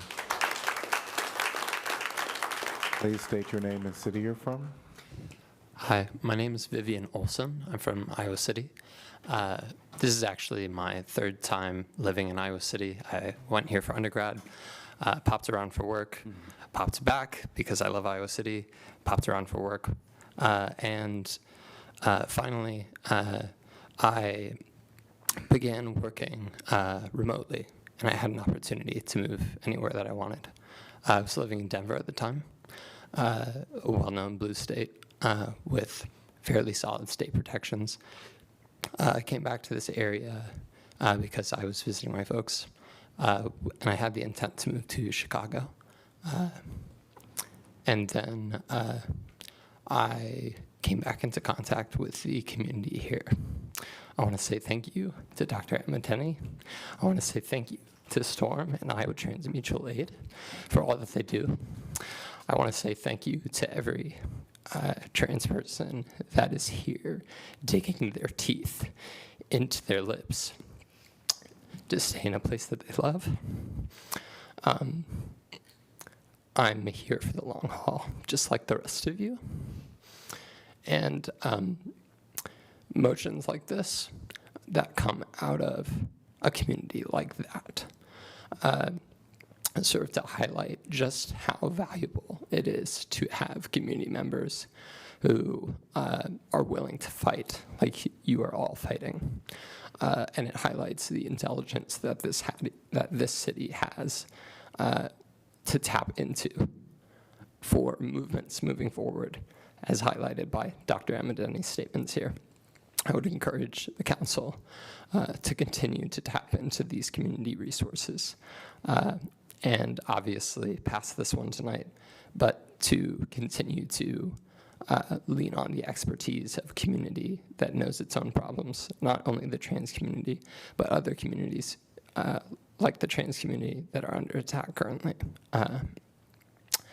Once again, thank you so much to the queer community, to the queer elders who have been through this time and time again. And thank you, Iowa City. I love you. I yield my time. Thank you. I see our last speaker here. I want to make sure that everyone has spoken that wanted to speak. Any more hands? Welcome. Thank you. My name is Daniel Crawford. I am a resident of Iowa City. I have lived here since the summer of 1994. That makes this 31 years for me living in the city of Iowa City. I'm 54 years old. I'll be 55 this fall, and I think that makes me elder to some of you as well. What that also means, though, is that I did not come out as trans until 2020. I lived the majority of my life in a closeted fashion, and while this isn't about my story, I add that because one never knows one's true self until you meet it. And so one of the things about being trans or being queer or identifying as somebody who's an activist, these things come to you at different times in your life. And paying attention to that inner voice and the voice of people in your community is vital. I run a trans support group here in town that supports trans and gender nonconforming people. And I have seen an increase in membership, largely because people are scared, they're frightened, they're alone.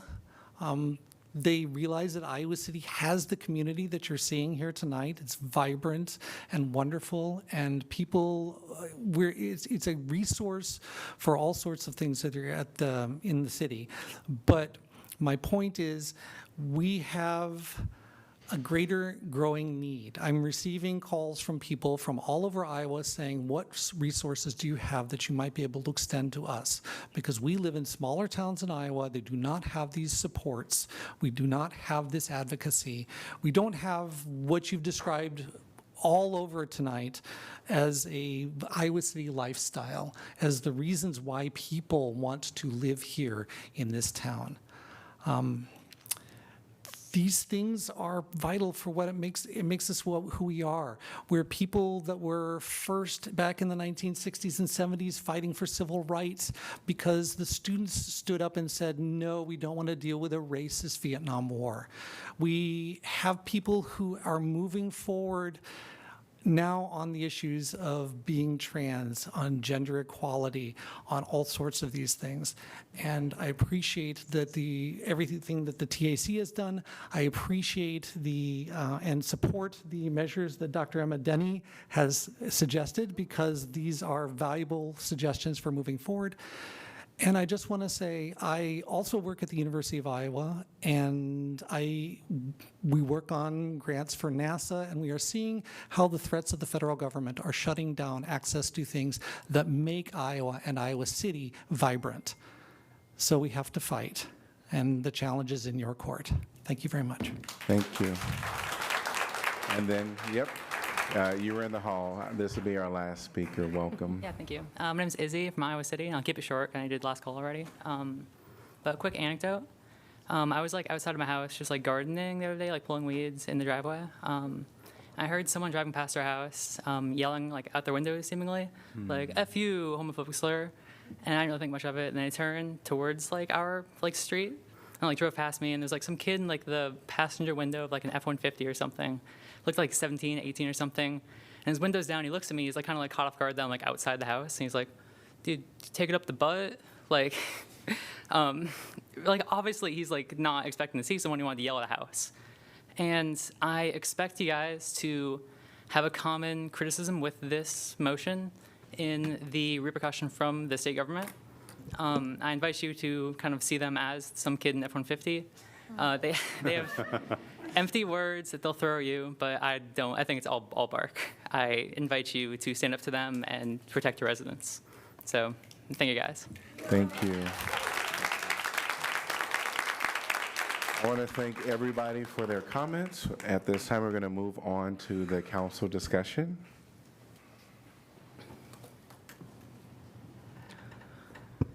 I'll just start because I'll be probably the most brief. But I just want to, I've got such a mishmash of notes and thoughts, and it's very hard to articulate them all, but it really boils down to this. First, I wish I could quote each and every one of you who spoke, because you are so much more articulate and meaningful than anything that I can say. So each and every one of you has, used your words to lift up our courage as well as your own. So I just simply want to say thank you for your work, your advocacy, action, heart, tears. And you're right, I've heard it several times about this is vital. And I'm incredibly proud to stand behind this work that you have done and that counselors have brought and furthered, and that we did it with alacrity. And yet it all took the hard work of what came before to get it through the county. The only thing I wanted to mention a little bit, it resonated for me, is that I have a middle schooler, and they get it. I mean, middle schoolers, plural, right? So just, they get it. My daughter comes home and she's like, she watches, she reads, she sees what's going on, and she's like, I literally do not understand what is wrong with people. People just want to live. People want to be safe, and they want to live full lives. Why is that an issue? And I'm like, the kids get it, right? That's the thing that gives me hope, and it gives me strength right here, right now, along from drawing from you guys. So you all. So I just want to say thank you very much, and I will be very, very proudly and happily and humbly pushing this forward.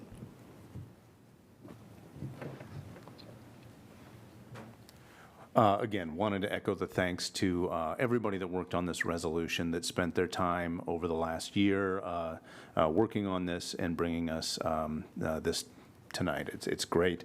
Going to be very happy to support it. One of the things, too, that struck me, lots of thoughts about this, but that struck me tonight, listening to everybody speaking tonight, is it's reminded me why I got into politics in the first place. When I came back to Iowa in 2010 to go to grad school, it was on the heels of the 2009 Varnum decision, where Iowa became the third state in the nation to have same-sex marriage. Awesome time.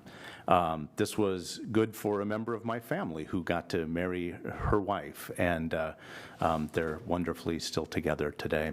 But what I saw right after I came back here in 2010 was something much, much uglier, and that was Terry Branstad and his lieutenant governor, Kim Reynolds, who inflamed and exploited anti-gay hatred in order to get into Terrace Hill and become the governors of this state. And they have continued to go down that path. And as more people realized that same-sex marriage, geez, the state didn't end, it was fine, they switched their targets to trans people.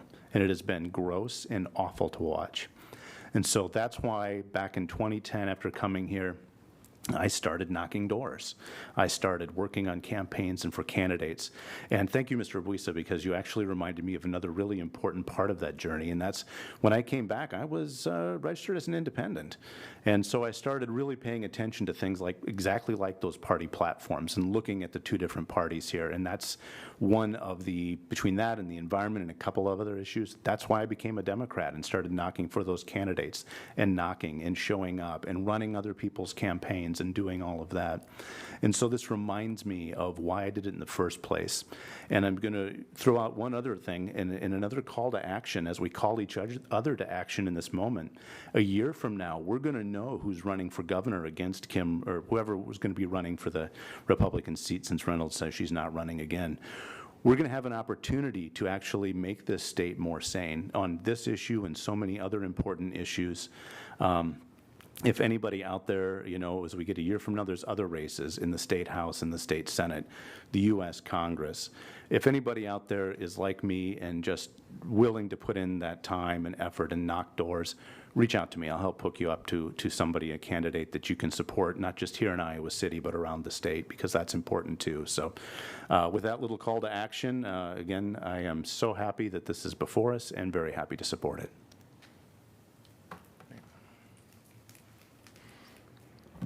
I sort of spoke earlier, and I won't reiterate who I said thanks to, but thanks to everyone, including the people who wrote our ordinance years and years and years ago with all that foresight. So that actually also gives me hope that there's this long history in Iowa City of people who care and love their neighbors. And I'm happy you're all here. I appreciated all of your words. Appreciate the music that you make, appreciate the words that you make, and I hope you all stay here. Oh, I just want to add one last thing. There was a comment earlier that gave credit to Dr. Denning, but also they mentioned Sean by first name, but they meant Sean McRoberts, not me, Sean. I don't want to take anybody else's credit. Thank you. Thank you for your wonderful work on this.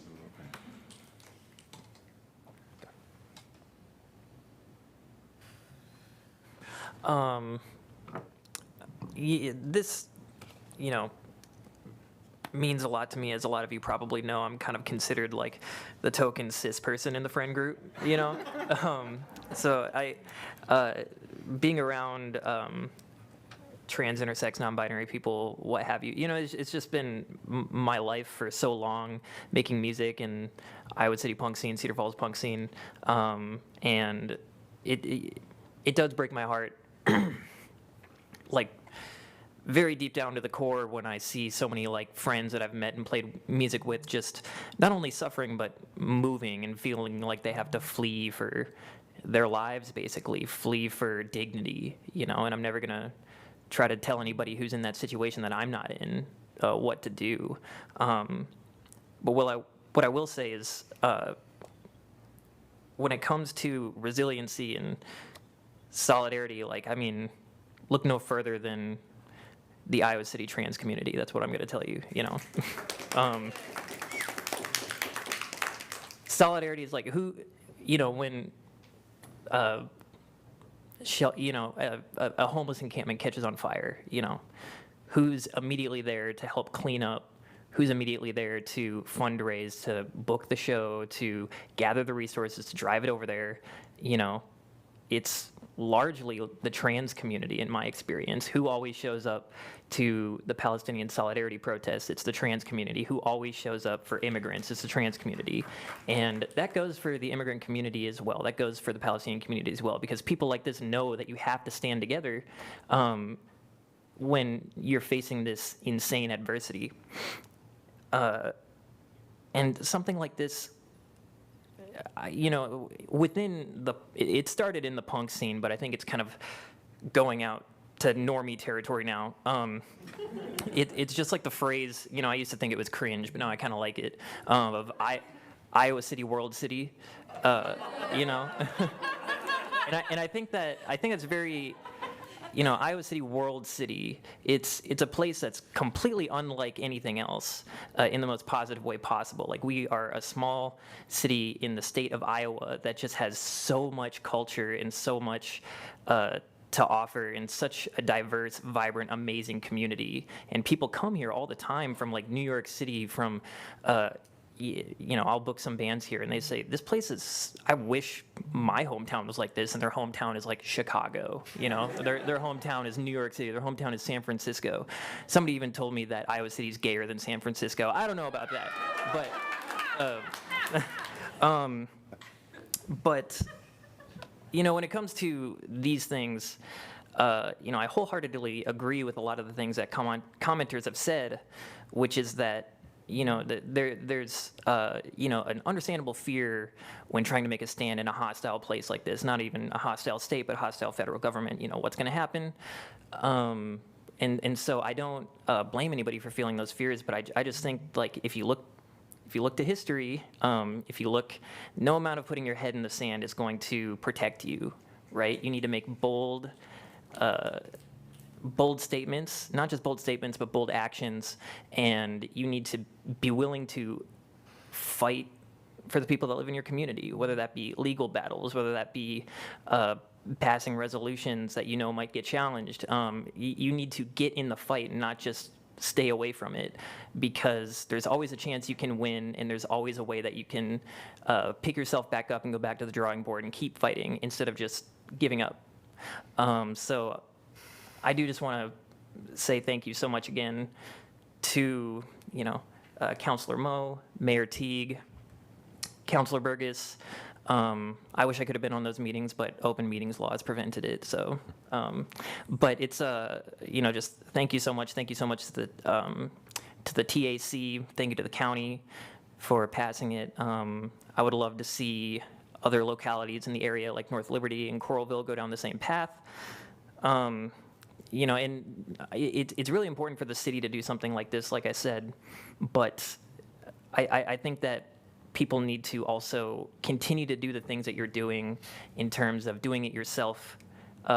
You don't need to listen to what city councilors tell you to do. You can just, if you don't like what we say, then just do it yourself some way, you know.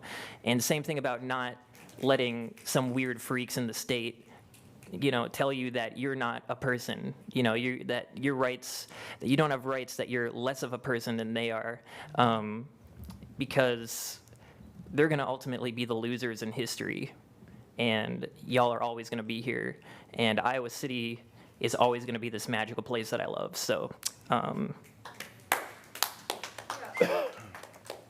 so yeah, thank you so much to everybody.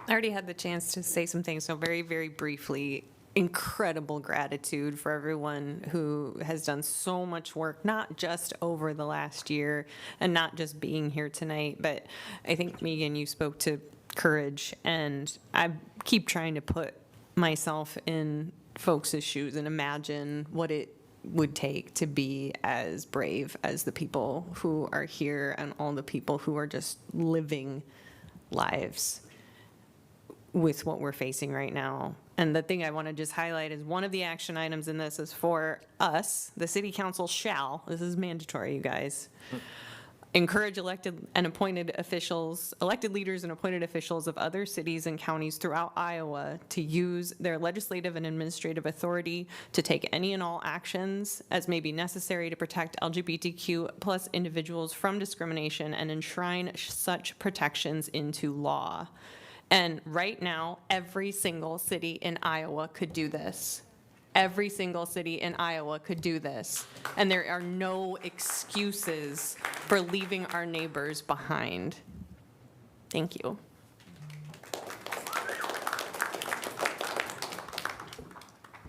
I think first I would like to echo everyone said. That's a lot of good things, and I cannot say it better. So for me, it is very simple.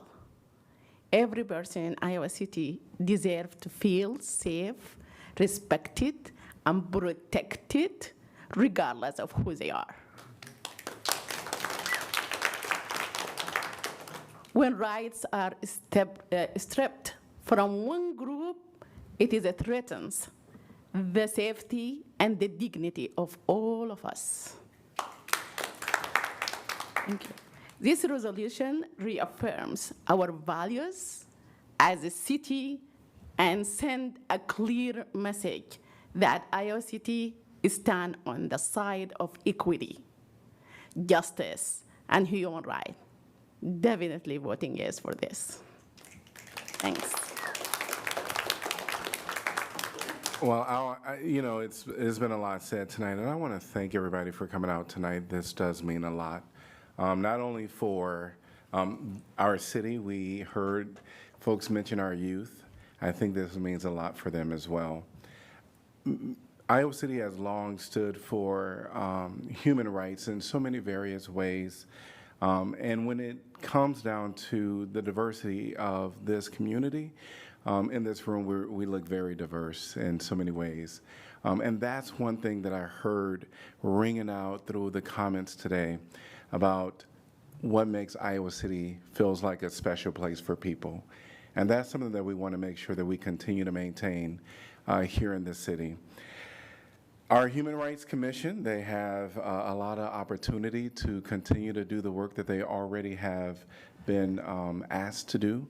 And I think that's another reason why we're here today, is to publicly announce what the Human Rights Commission can do here in this community to really protect our trans community and all folks. And that is another reason why the resolution is here. That was one thing that was pointed out, is that we want to make sure that folks know and that this isn't hidden. I think that's what Dr. Emma said during their remarks. You wanted to make sure that folks knew and that it wasn't buried.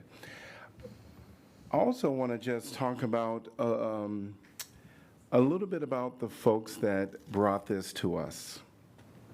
Because before we take this vote, I think it's important that we had folks that are trans, here really fighting for their lives is what's happening, and asking us to do something as a city. So I want to absolutely thank Dr. Emma once again. Absolutely awesome and amazing. And then we have in the back, you got to wave your hand, Reverend Sean McRoberts. Thank you for all the work that you've done and for all the commissioners that were at the Johnson County doing all the work. Can we give them a huge round of applause?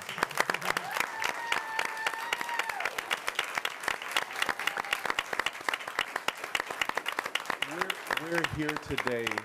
We're here today because of your long journey at, creating this resolution with the county and then now here.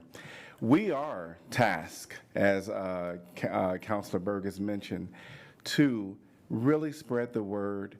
And that is something that I'm looking forward to doing and talking to other folks throughout our state, because it is important. And I think that one community can make a big difference. And so I really want to just, again, say thanks to everybody for being here. Thanks for my fellow counselors. This is an easy decision, I believe, for all of us, because we really do hate what's happening in our state. It is not right. When I first came to Iowa City, I actually beat you, Danielle, because I came in 1993. Yes, so I beat you by 1 year. I also have to acknowledge that nobody got the ding dong. Everybody stayed under their time frame. I was actually a little worried that I was going to have to say thank you to you to cut you off. But thanks to everybody for really allowing everybody to come that wanted to speak tonight.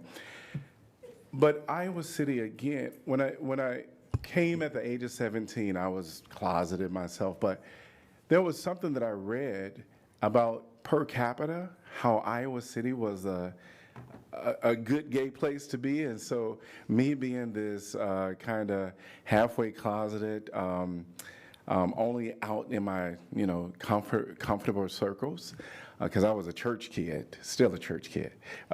But to see where it was in 1993 to where it is today, one of the greatest joys I have is going to the schools and speaking with our young folks, because they don't give a damn what people are. They really don't care. They have no, when I talk to them about anything related to the LGBTQ+, they're like, go for it. I mean, so what we're seeing is our youth, they get it. Who don't get it is our state. And I think that we have to continue to fight as a community. There's so many things on the docket that we're experiencing nationally and statewide, and I think together we're going to continue to work to change some of those laws, because local, really, what folks want locally is important, but we're talking about human rights. And that is just a no deal from the beginning. So thanks to everybody for coming, and I think we are ready to take a vote. So here we go. Teague. Yes. Wyline. Yes. Alter. Yes. Burgess. Yes. Harmson. Yes. Moe. Yes. Sella. Yes. Motion passes 7-0.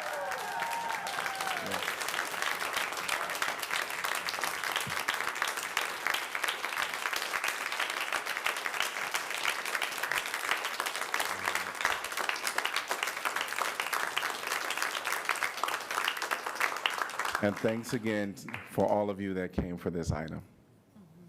Yes.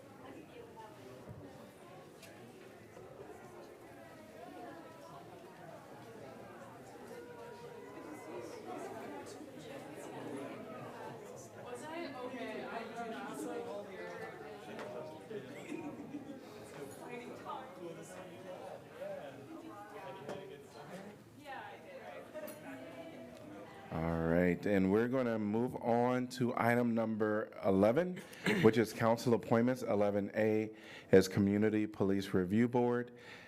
There is one vacancy to fill an unexpired term upon appointment through June 30th, 2027. But could I get a motion to defer indefinitely?